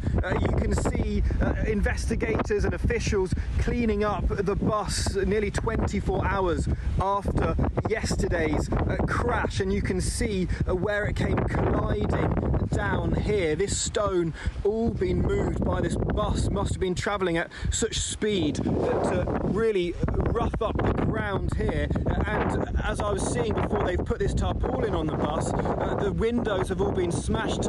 There's some of the seats have been thrown about inside a little bit, and even the side of the bus really pierced by one of these stones, and the glass from the headlights all over the stones here. But where did this bus come from? Well, it came from up here on this hillside road. It was doing about a 45-minute drive from one side of the island to the main port, and it was coming from down this road here when we understand the driver reported feeling a brake failure, and so instead of making this turn here where all it is wood that would protect you from what is a cliff fall, the driver decided to come on this dirt path here, must have at some point collided into this Toyota pickup truck. You can see the place where the driver would have collided here with this bus, and that bus ended up down here, falling some 20 metres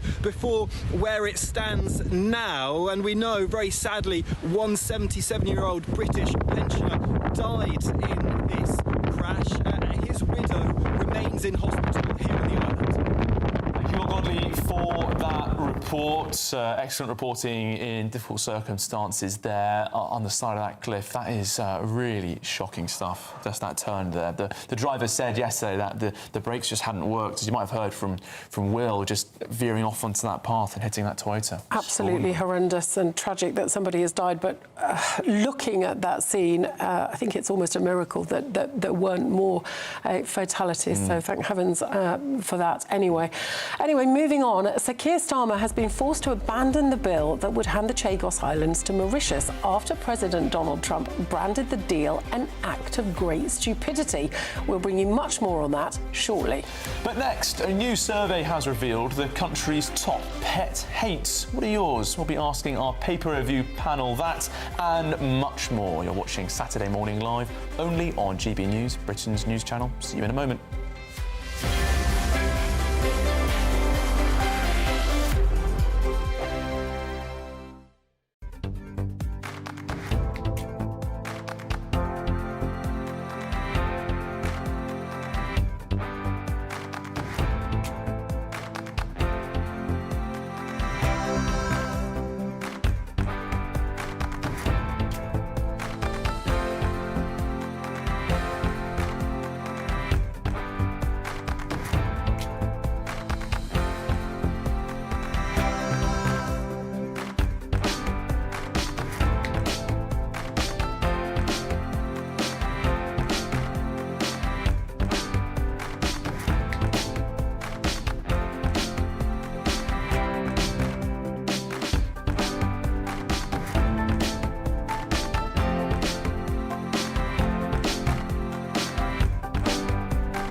you want to know what's really going on in the corridors of power? Labour don't know what to do with you half the time, and that makes you quite lethal in the chamber. Get behind the headlines with Chopper's Political Podcast. Join me, Christopher Hope, as I sit down with the great and the good of British politics. We'll see where this ruling takes us. These are the stories shaping our nation. Chopper's Political Podcast, available now on all platforms. Listen in and stay ahead.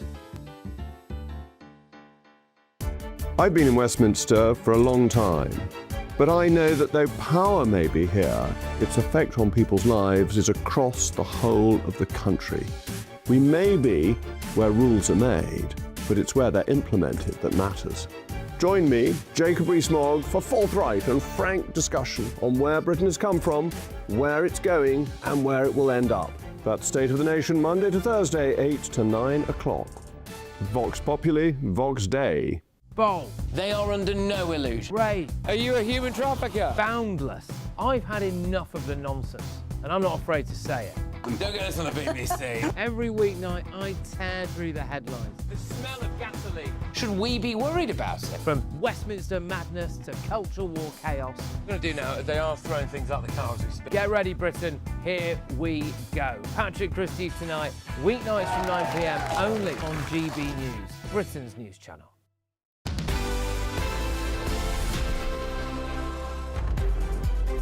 Welcome back to Saturday Morning Live. Now, we're going to go through the papers now with the former Labour advisor, Scarlett Maguire, and the political commentator, Duncan Barks. Welcome back to you both. And let's start with the front page of the Daily Mail. Duncan, North Sea oil prices have surged to a record high. Yeah. And they're saying we're sitting on a gold mine. They're right, aren't they? Yeah, drill, baby, drill. And I think we're all feeling the pain. I mean, I drive in from Sussex to come here, and I just go past all of these petrol stations, and you're still seeing, you know, 159, 165 for a litre of unleaded, diesel knocking on £2. Diesel much worse. Diesel's gone up much more quickly. Do you drive a diesel car? Yes. Yeah. Yes. My heart goes out to anyone watching or listening who drives a diesel. So we know it's hitting us all where it hurts, and this gets us back into this whole area about fuel security, actually, and energy security, and how secure we should be. We know that Ed Miliband is very keen on sustainable energy and renewables. He keeps banging that drum, but we have seen off the back of the Iran conflict how quickly world events can mean that, you know, the prices at the pump and indeed elsewhere skyrocket. So there's this big drive from various political parties, predominantly Reform UK and the Conservatives, Kemi Badenoch, just going, look, we should be drilling in the North Sea so we can have access to some of this energy. It's really interesting. Look, I think what's happened with the conflict in Iran has shown how vulnerable we are when it comes to energy in this country. What I can't get my head around, and if I've understood it correctly, we import around 45% of oil and gas from Norway, right? Where does Norway get that from? It gets it from the North Sea. So unless I've misunderstood something, not only is that oil and gas coming from somewhere where we could be drilling, but we can't be doing the environment any good by shipping the stuff over on a load of big tankers. Well, Norway have made a huge amounts of wealth from the North Sea, and rather than just spending it, you know, they created this sovereign wealth fund, and it's made them incredibly prosperous. And the people, more important, the people of Norway incredibly prosperous. Yes. I mean, their pensions, their welfare state is just their incredible. Public services. It is. But that's not recent. I mean, that was right from the beginning. We frittered our money away. The Norwegians put it into a wealth fund. It's interesting, isn't it, Scott? It's not just Labour pushing back on the North Sea oil situation. The Lib Dems are also cautious. The Green Party, of course, as you might expect, something like this as well. But actually, if we look at it really, if we started drilling today, if we gave permission to drill today, we wouldn't have any oil coming in for some years, right? And then, even then, it would go into a global market, right? And it would be at the same prices. What's interesting is the Financial Times today is talking about how many people are putting solar panels on their roofs, because actually, if we want energy security, we have to make the energy ourselves. And the renewables, the wind farms and the solar panels actually can provide us with the energy. But Scarlett, that argument that this would all take years is exactly the argument that Nick Clegg, when he was Deputy Prime Minister of the coalition government back in 2010, basically went, well, there's no point bothering with nuclear power because it would take years and years. It doesn't mean that it isn't worth doing, surely. And it does seem that in government, the tide is turning on this. It sounds very much like the Chancellor wants to give the go-ahead to Rosebank and Jackdaw. Some experts say that we could have one of those up and running within months. Of course, we have to move to renewables, but for decades, we're going to need both. Shouldn't we be using our own resources where we can? It's a combination of stuff. It has to be a combination of stuff. It has to be nuclear, it has to be renewables, that has a place, and it has to be oil and gas from the North Sea bed. To me, it's obvious. What's interesting about Rachel Reeves, who's slowly pivoting around to this idea of like, hey, Ed, it might not be so bad if we started drilling in the North Sea, is I think she's realising that she could get quite a lot of money into the Treasury if that were to be the case, with various windfall taxes and whatnot. And given the state of the economy, that would not be a particularly bad thing. So, you know, we hear these rumours of this battle between Ed and Rachel about this. I wonder who the winner will be. Right, you two, before we wrap up here, let's go to page 3 of the Daily Mail, because they've got quite a funky story here.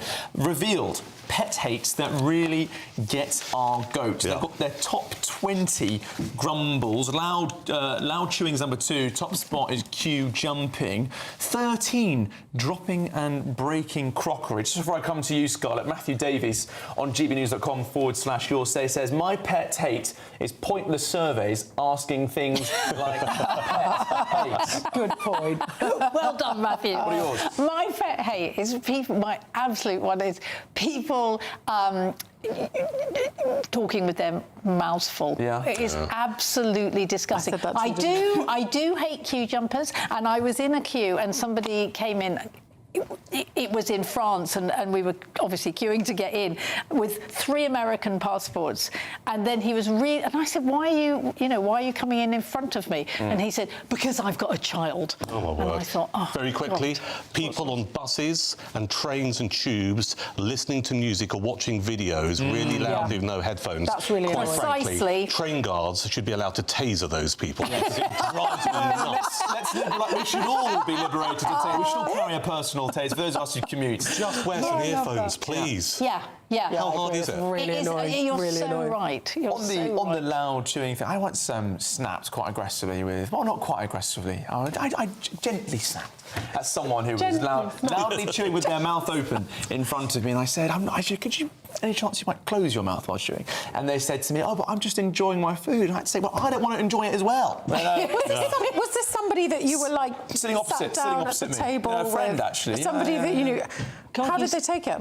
Well, not very well. Not very well, as you'd imagine. I don't blame you, though. I think you've got a really good point. I think that is particularly honestly, it is so horrible. Well, let us know yours. gbnews.com/your say, your top pet hates. What else have we got on the list, just very quickly? Number 19, cryptic social media posts. Yeah, those are annoying. When people post things on their status, being like, having a really tough day. Oh, can I just say, number 20, not loading the dishwasher properly. We've all got away, haven't we? We've all got away. Guys, if you're up... Oh, they'll still be asleep. If you're up, unload the dishwasher. Do not let me come home and find the dishwasher still full. And very quickly, knives pointing up or down? Up. See, but that's why you end up in A&E. You slit your wrists. I've got a dishwasher with a tray at the top, but it limits your space underneath. Yes, the tray that you can't fit much. I can't bear people who they'll put in a bowl and a plate and a bowl, and you think, no, plate. All right, no. Scarlett, how hard is it? It's been a pleasure. Thank you very much for your company this morning, and there is lots more to come on the show today. Dougie Beattie is at Belfast Airport for us as the fuel shortages threaten to ground flights. Dougie, what's happening? At which airport? There's 2, international or city. Where are you? Yes, will we be off to Spain or Blackpool? Rising fuel costs really starting to threaten our holidays. I'll have more right after the break. Good Good morning. Welcome to your GB News weather update from the Met Office. Well, it is a case of sunny spells and blustery April showers through this weekend, and it's going to be feeling cool, especially when exposed to that wind. So we have this deep area of low pressure dominating, but also this weather front that's bringing a damp picture this morning with a band of rain clearing its way through across eastern areas, holding on across Orkney and Shetland. Behind that, though, skies will turn drier and brighter across much of the southeast of England. To the west, that's where we're going to see plenty of showers just packing their way through. Some of these are going to be heavy with the odd rumble of thunder and some hail. So feeling chilly, especially when exposed to that brisk wind with coastal gales. But in the sunshine, highs up to 13 or 14 degrees. As we head through this evening, then we hold on to this band of rain across Shetland. Elsewhere, though, it is a case of clear skies and still the continuation of those showers, perhaps even a bit wintry over the mountains of Scotland. Similar picture out towards the west into Wales and Devon and Cornwall, holding on to the driest skies for the longest across the far south and east. Now, as we head through this evening, that low pressure continues to dominate, so showers continuing to push their way through. They'll still be heavy with the odd rumble of thunder, but even merging to give some longer spells of rain. And with that centre of the low close to the northwest, strongest winds across western Scotland with coastal gales here. But with the strong winds, that will help keep temperatures up tonight. As we go through Sunday, then, it's much of the same. Sunny spells and scattered showers. Lighter winds to the south of the UK, but more in the way of showers here. Some of these could merge across Devon, Cornwall, into the Midlands and eventually the southeast. Otherwise, it is a day of sunny spells, blustery showers, some drier interludes in between. Temperatures up to 14 degrees. At GB News, we love to hear from you, our loyal community. So drop us a line at gbnews.com/yoursay. There you can talk to each other and also to the presenters live on air. gbnews.com/yoursay, because GB News is your channel, Britain's news channel. Join me, Nana Akweer, for an informative, interactive news programme with a difference. It's fun. No, he didn't say that, Dave. I'm so surprised. I think there's an element of truth to that. Join me from 3 p.m. every weekend, only on GB News, Britain's news channel. Breaking news, live updates, stories that matter. From the heart of the GB newsroom to every corner of Britain, with our team of dedicated journalists across the UK. GB News bulletins are there to deliver the latest news that matters to you. Bulletins on GB News, the People's Channel, Britain's news channel.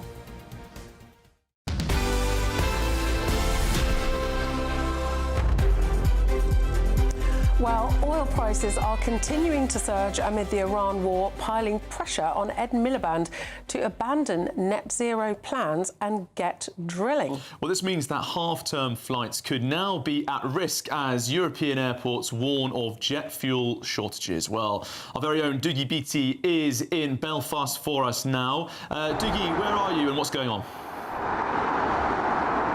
Well, I'm at George Best Airport in Belfast. Very noisy motorway underneath me, I'm sure you're going to hear. But really, this isn't just about drilling. When I started to look into this, this is also about refining. Europe has about 12,000 airstrips. 500 of them are commercial, as in we use them for our holidays and so forth. And 35 of them really produce the most flights. So that's places like Gatwick, Heathrow, Schiphol, and so forth. All the places we go and use as a hub to get elsewhere, as opposed to those internal regional airports such as this one behind me. And they depend on kerosene. But we used to produce and refine kerosene, which is basically home heating oil. That's why our home heating oil becomes so much more expensive, because it's the same as aviation fuel, only it's filtered. The filtration of it is much, much more. The refinement of it, it goes through to hook out little bits of sand, etc., that might be in that fuel. And in 2024, there was only 74 refineries in Europe. That's now dropped even further, and we have went to biofuel and net zero. And we now depend on about 45 to 50% of our aviation fuel coming from the UAE, Bahrain, Strait of Hormuz. That's exactly where our fuel comes from. So I tried to consider, is it the size of the airport, how much fuel they have in it? It's about just-in-time delivery, and we found that with our food because it drops refrigeration costs, and we're now finding it with our aviation fuel. And really, we need to start refining, drilling, manufacturing, and feeding ourselves, and this war is teaching us that. Okay, Dougie Beattie, thank you very much for that report live at Belfast City. Now, 38 minutes past 11, Sir Keir Starmer has been forced to abandon the bill that would hand the Chagos Islands to Mauritius after US President Donald Trump branded the deal an act of great stupidity. Yes, the Chagos bill won't appear in the King's speech next month, which sets the agenda for the next session of Parliament. Well, the £35 billion plan, which includes a plan to lease the UK-US military base on Diego Garcia, has been heavily criticised by the US President. Well, let's hear what Conservative leader Kemi Badenoch has to say on the matter. She was speaking at the London Defence Conference this morning. So it's not really about what Donald Trump thinks, it's about what is right for the British national interest. Giving away the Chagos Islands was wrong for the British national interest. A strategic military base, which we owned that territory. We should not be surrendering that right. And I'm very pleased that this has now been put out to grass. The government should not pick up this legislation again. It was completely wrong for them to do so. And I'm very grateful to all of the Conservatives, the MPs and the peers who fought it every step of the way.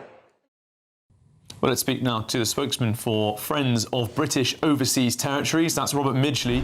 Thank you very much for joining us this morning on Saturday Morning Live. Robert, you've just heard Kemi Badenoch speaking there. This is going to be a sticking point for future political debates, isn't it, with the Chagos Islands deal being pushed forward, pushed back. It seems it might now be done. Well, look, to start with, this is an enormous victory. I mean, the Chagos Islands were meant to be handed over at the end of January. So to have delayed it for so long to the point that the bill has now fallen and withdrawn, I mean, that's what we've been hoping for this whole time. But we need to remember that this can be brought back in the new parliamentary session. Just because it's not in the King's speech now doesn't mean that they won't introduce it later. Remember, it wasn't in the King's speech to start with when they first came into government, so they can bring it back. But the reason why they can't do it right now is because the US hasn't agreed to do the exchange of notes, which means they can cede the sovereignty. They haven't agreed to it. Those 1966 agreements haven't been able to be changed, which is why the bill has fallen. And the SCGO at the moment is working very hard to try bring the US back on side still. So this isn't fully over yet, but it's bought us a lot of time to deal with, because now, if they do get US approval, they'll have to start that parliamentary process all over again. Robert, you've worked incredibly hard on this, and I've talked to a lot of people who were working hard to get the message through to the American president, because, of course, the bill had pretty much been through Parliament, was nearly at the point of getting royal assent, and then Donald Trump really didn't seem to entirely understand it. At one point, he said he thinks it's a terrible deal. Did Britain need the money? Where, of course, we're actually paying billions and billions of pounds, or would have done, to give these islands to Mauritius, who've never owned them. But it's only just over a year since the US president had said it sounded like a good deal. Do you think at that point, he'd only just come in, that he fundamentally just didn't really understand the detail of it? Look, there's been a lot of invested interests playing at the heart of this. When he first came in, I think it was the UK embassy who basically planted a UK envoy within the White House to start lobbying the president about this, along with Peter Mandelson. You know, there's a lot of people trying to lobby the president straight away to try and get this over the line. And that's why he came out of those notes to start with, saying that, you know, it may have been a good deal. But the thing is, he didn't really understand it back then. And it's because of, you know, charities like mine that we've been lobbying the US State Department and the White House for a long time now to try and get that message through and to get them understanding. And we actually went out to Washington, D.C. back in January to make all the State Department people aware of what was going on. They didn't really understand the urgency back then, but we woke them up to that, and that laid the groundwork to what was to come as well. And we should also remember the Senate have a bill currently going through that would allow them a say in the future should this come up again. Well, we've heard from the government today saying that it's still their position that this deal is in Britain's interest and that this deal would secure the long-term access and use of the base. How long do you think that's going to continue to be the government's stance?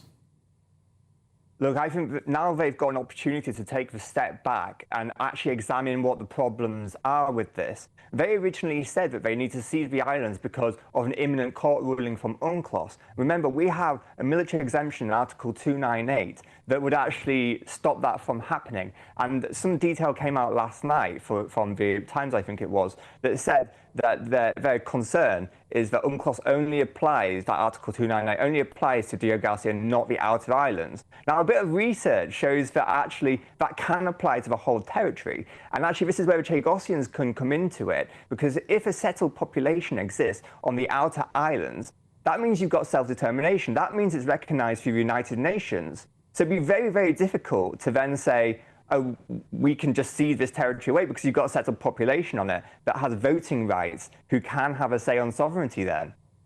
Well, certainly the one group of people that really didn't have any say in all of this was the Chagosians. The government was talking about some possible heritage visits, but really it was quite incredible, wasn't it, how they were booted off these islands in the 1960s, treated really atrociously. And yet again, their thoughts and wishes seemed to be of no consideration to the government. I mean, we had two Chagosian women, actually, Charlie Peters, it was your scoop a year or so ago, that got an injunction, didn't they, to stop the British government. Of course, it was ultimately overturned, but the Chagosians must feel very, very raw and will be feeling vindicated today if, as you say, this lasts.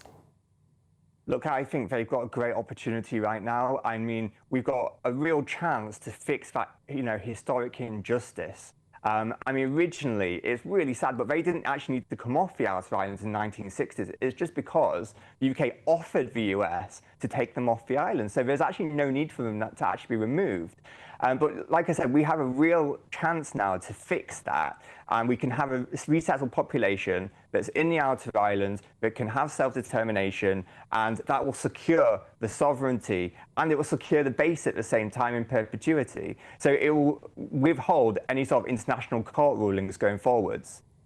OK, Robert Midgley, spokesman for Friends of British Overseas Territories. Thank you very much for your time this morning. Well, still to come, it's Grand National Day. Sophie Reaper is at the races to get all the latest on the runners and riders. Well, the people are flooding through the gates and our jockeys will be warming up, ready for that ever-iconic Grand National race. But first, let's take a look at some of the weather in the top European holiday destinations.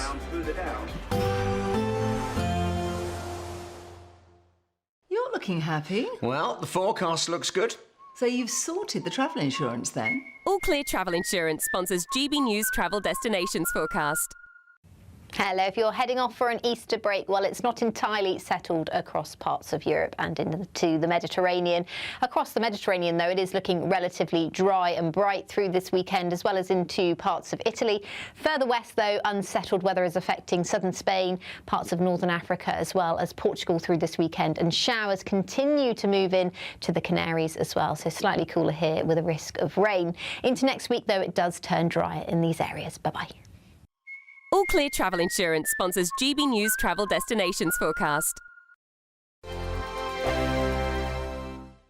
Britain deserves a newsroom that puts the facts and your voice first. Well, and that's what you get on GB News. Lively debates, lively conversation. And we're not afraid to hold power to account. And each other. So join me, Andrew Pierce. And me, Miriam Gates, for Britain's Newsroom, weekdays from 9:30 on GB News. Good afternoon, Britain. Weekdays from midday. One of the greatest Britons of all time, one of our greatest writers, William Shakespeare. Indeed. Primary schools across the country have been honouring and remembering the playwright with Shakespeare-inspired events. To top things off, former Prime Minister Boris Johnson has exclusively recited a sonnet for GB News as he celebrates International Shakespeare Week. Let's have a listen. Shall I compare thee to a summer's day? Thou art more lovely and more temperate. Rough winds do shake the darling buds of May, and summer's lease hath all too short a day. And I say to you, it's a very, very handy thing to have in your head if you ever want to impress a member of the opposite sex and you can't think of anything to say. Keep a sonnet under your bonnet. Boris Johnson reporting from Miami International Shakespeare Week. He was saying it's great to use with a member of the opposite sex. OK. It's written about a man. Ooh. Shakespeare wrote that sonnet about a man who's referred to in, I think, the first 120 or so sonnets as the fair youth. So perhaps Boris Johnson was a little bit mistaken with what he was saying then. But there are some sonnets that are written about a woman who's become to be known as the Dark Lady. Oh, quite like the sound of her. Go on. Yeah. This is perhaps the most famous one.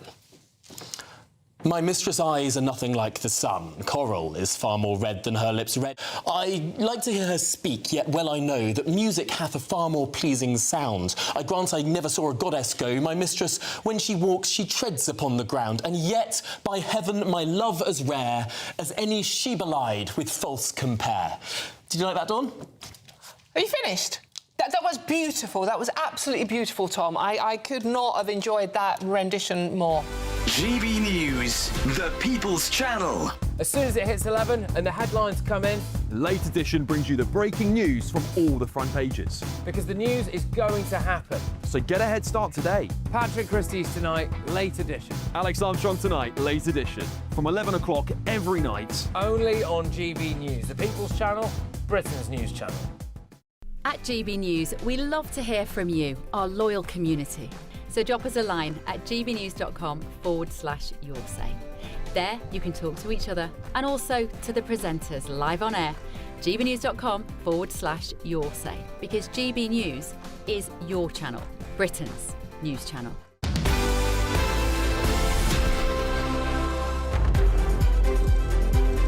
Welcome back. Well, we are thrilled to say that GB News Breakfast has once again been nominated for Best News Programme at the Trick Awards. Yes, Breakfast have won this award for the past 3 years. The team could not have done it without you, our very loyal audience. But we need you to vote for Breakfast again if you think we should win it this year. You can vote now by scanning the QR code on the screen or by going to poll-trick.org.uk. Thank you so much.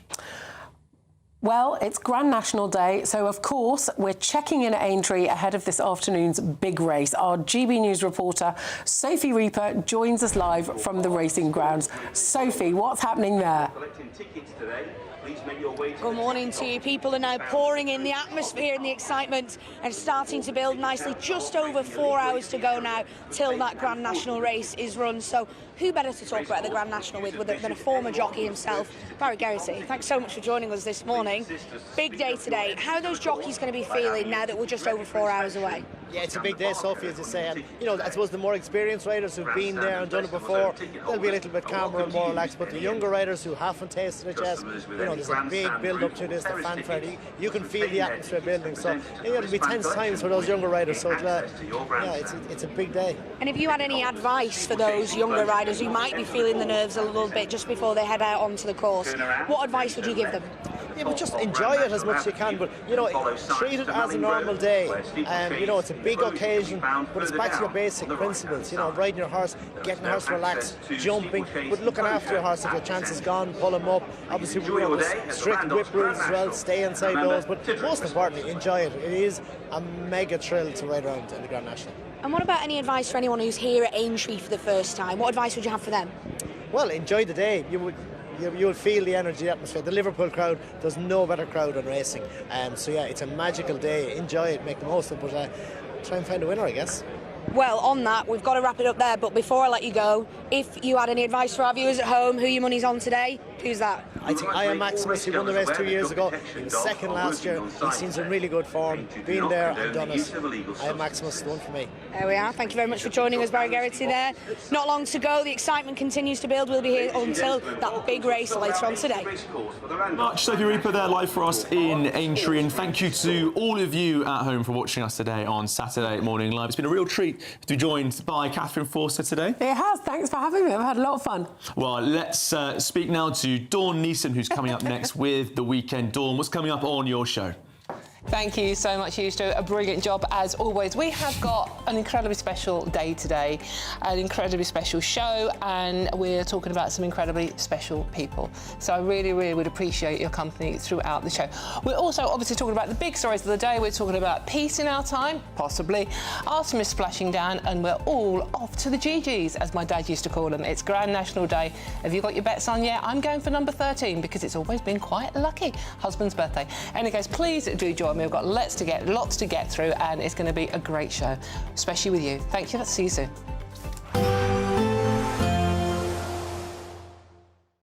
Today, clouds overhead, total zen within. Box Solar sponsors the weather on GB News. Good morning, welcome to your GB News weather update from the Met Office. Well, it is a case of sunny spells and blustery April showers through this weekend, and it's going to be feeling cool, especially when exposed to that wind. So we have this deep area of low pressure dominating, but also this weather front that's bringing a damp picture this morning, with a band of rain clearing its way through across eastern areas, holding on across Orkney and Shetland. Behind that though, skies will turn drier and brighter across much of the southeast of England. To the west, that's where we're going to see plenty of showers just packing their way through. Some of these are going to be heavy with the odd rumble of thunder and some hail. So feeling chilly, especially when exposed to that brisk wind with coastal gales. But in the sunshine, highs up to 13 or 14 degrees. As we head through this evening, then we hold on to this band of rain across Shetland. Elsewhere, though, it is a case of clear skies and still the continuation of those showers, perhaps even a bit wintry over the mountains of Scotland. Similar picture out towards the west into Wales and Devon and Cornwall, holding on to the driest skies for the longest across the far south and east. Now, as we head through this evening, that low pressure continues to dominate, so showers continuing to push their way through. They'll still be heavy with the odd rumble of thunder, but even merging to give some longer spells of rain. And with that centre of the low close to the northwest, strongest winds across western Scotland with coastal gales here. But with the strong winds, that will help keep temperatures up tonight. As we go through Sunday then, it's much of the same. Sunny spells and scattered showers. Lighter winds to the south of the UK, but more in the way of showers here. Some of these could merge across Devon, Cornwall, into the Midlands and eventually the southeast. Otherwise, it is a day of sunny spells, blustery showers, some drier interludes in between. Temperatures up to 14 degrees.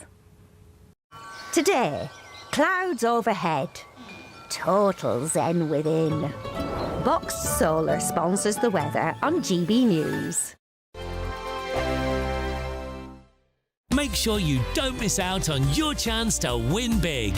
One guaranteed winner will drive away with a brand new 4-berth Benivan 122 camper van, just in time for summer. You'll also get an additional £25,000 in tax-free cash. Our next winner really could be you, so secure your place in the draw today. For another chance to win a camper van and cash, text prize to 63225. One entry costs £2.50 plus one standard network rate message. Or text bonus to 63225. 5 entries cost £5 plus one standard network rate message. Go to gbnews.com/win. Entries start at £2.50. Call 0903 686 3232. Calls cost £2.50 plus your network access charge. Or post your name and number to GB20 PO Box 8690 Derby DE1 9TT. Entrance must be 18 or over. Lines close at 4 p.m. on the 1st of May. Please check the closing time if listening or watching on demand. Good luck. Hi, I'm Michelle Dewberry, and my show is your opportunity to cut through all the noise and dive in headfirst to some robust debates. Ideas clash. Situation, isn't it? No, because the failure is you're deliberately avoiding my point. Nothing's held back, And if you think this is the end of it, wait for more. and we do not shy away from the difficult stuff. Sometimes I want to shake people and say, if only you understood. So join me on Jubes & Co. weeknights at 6 p.m. only on GB News, Britain's news channel. From cold mornings to warm family brunches. From football to tennis in the car. In the kitchen. GB News Breakfast is there. With the stories you need and the conversations that matter. Anyway, let's talk business. Well, it has been a historic night in British politics. It's astonishing, isn't it? We're here again to start your day just right.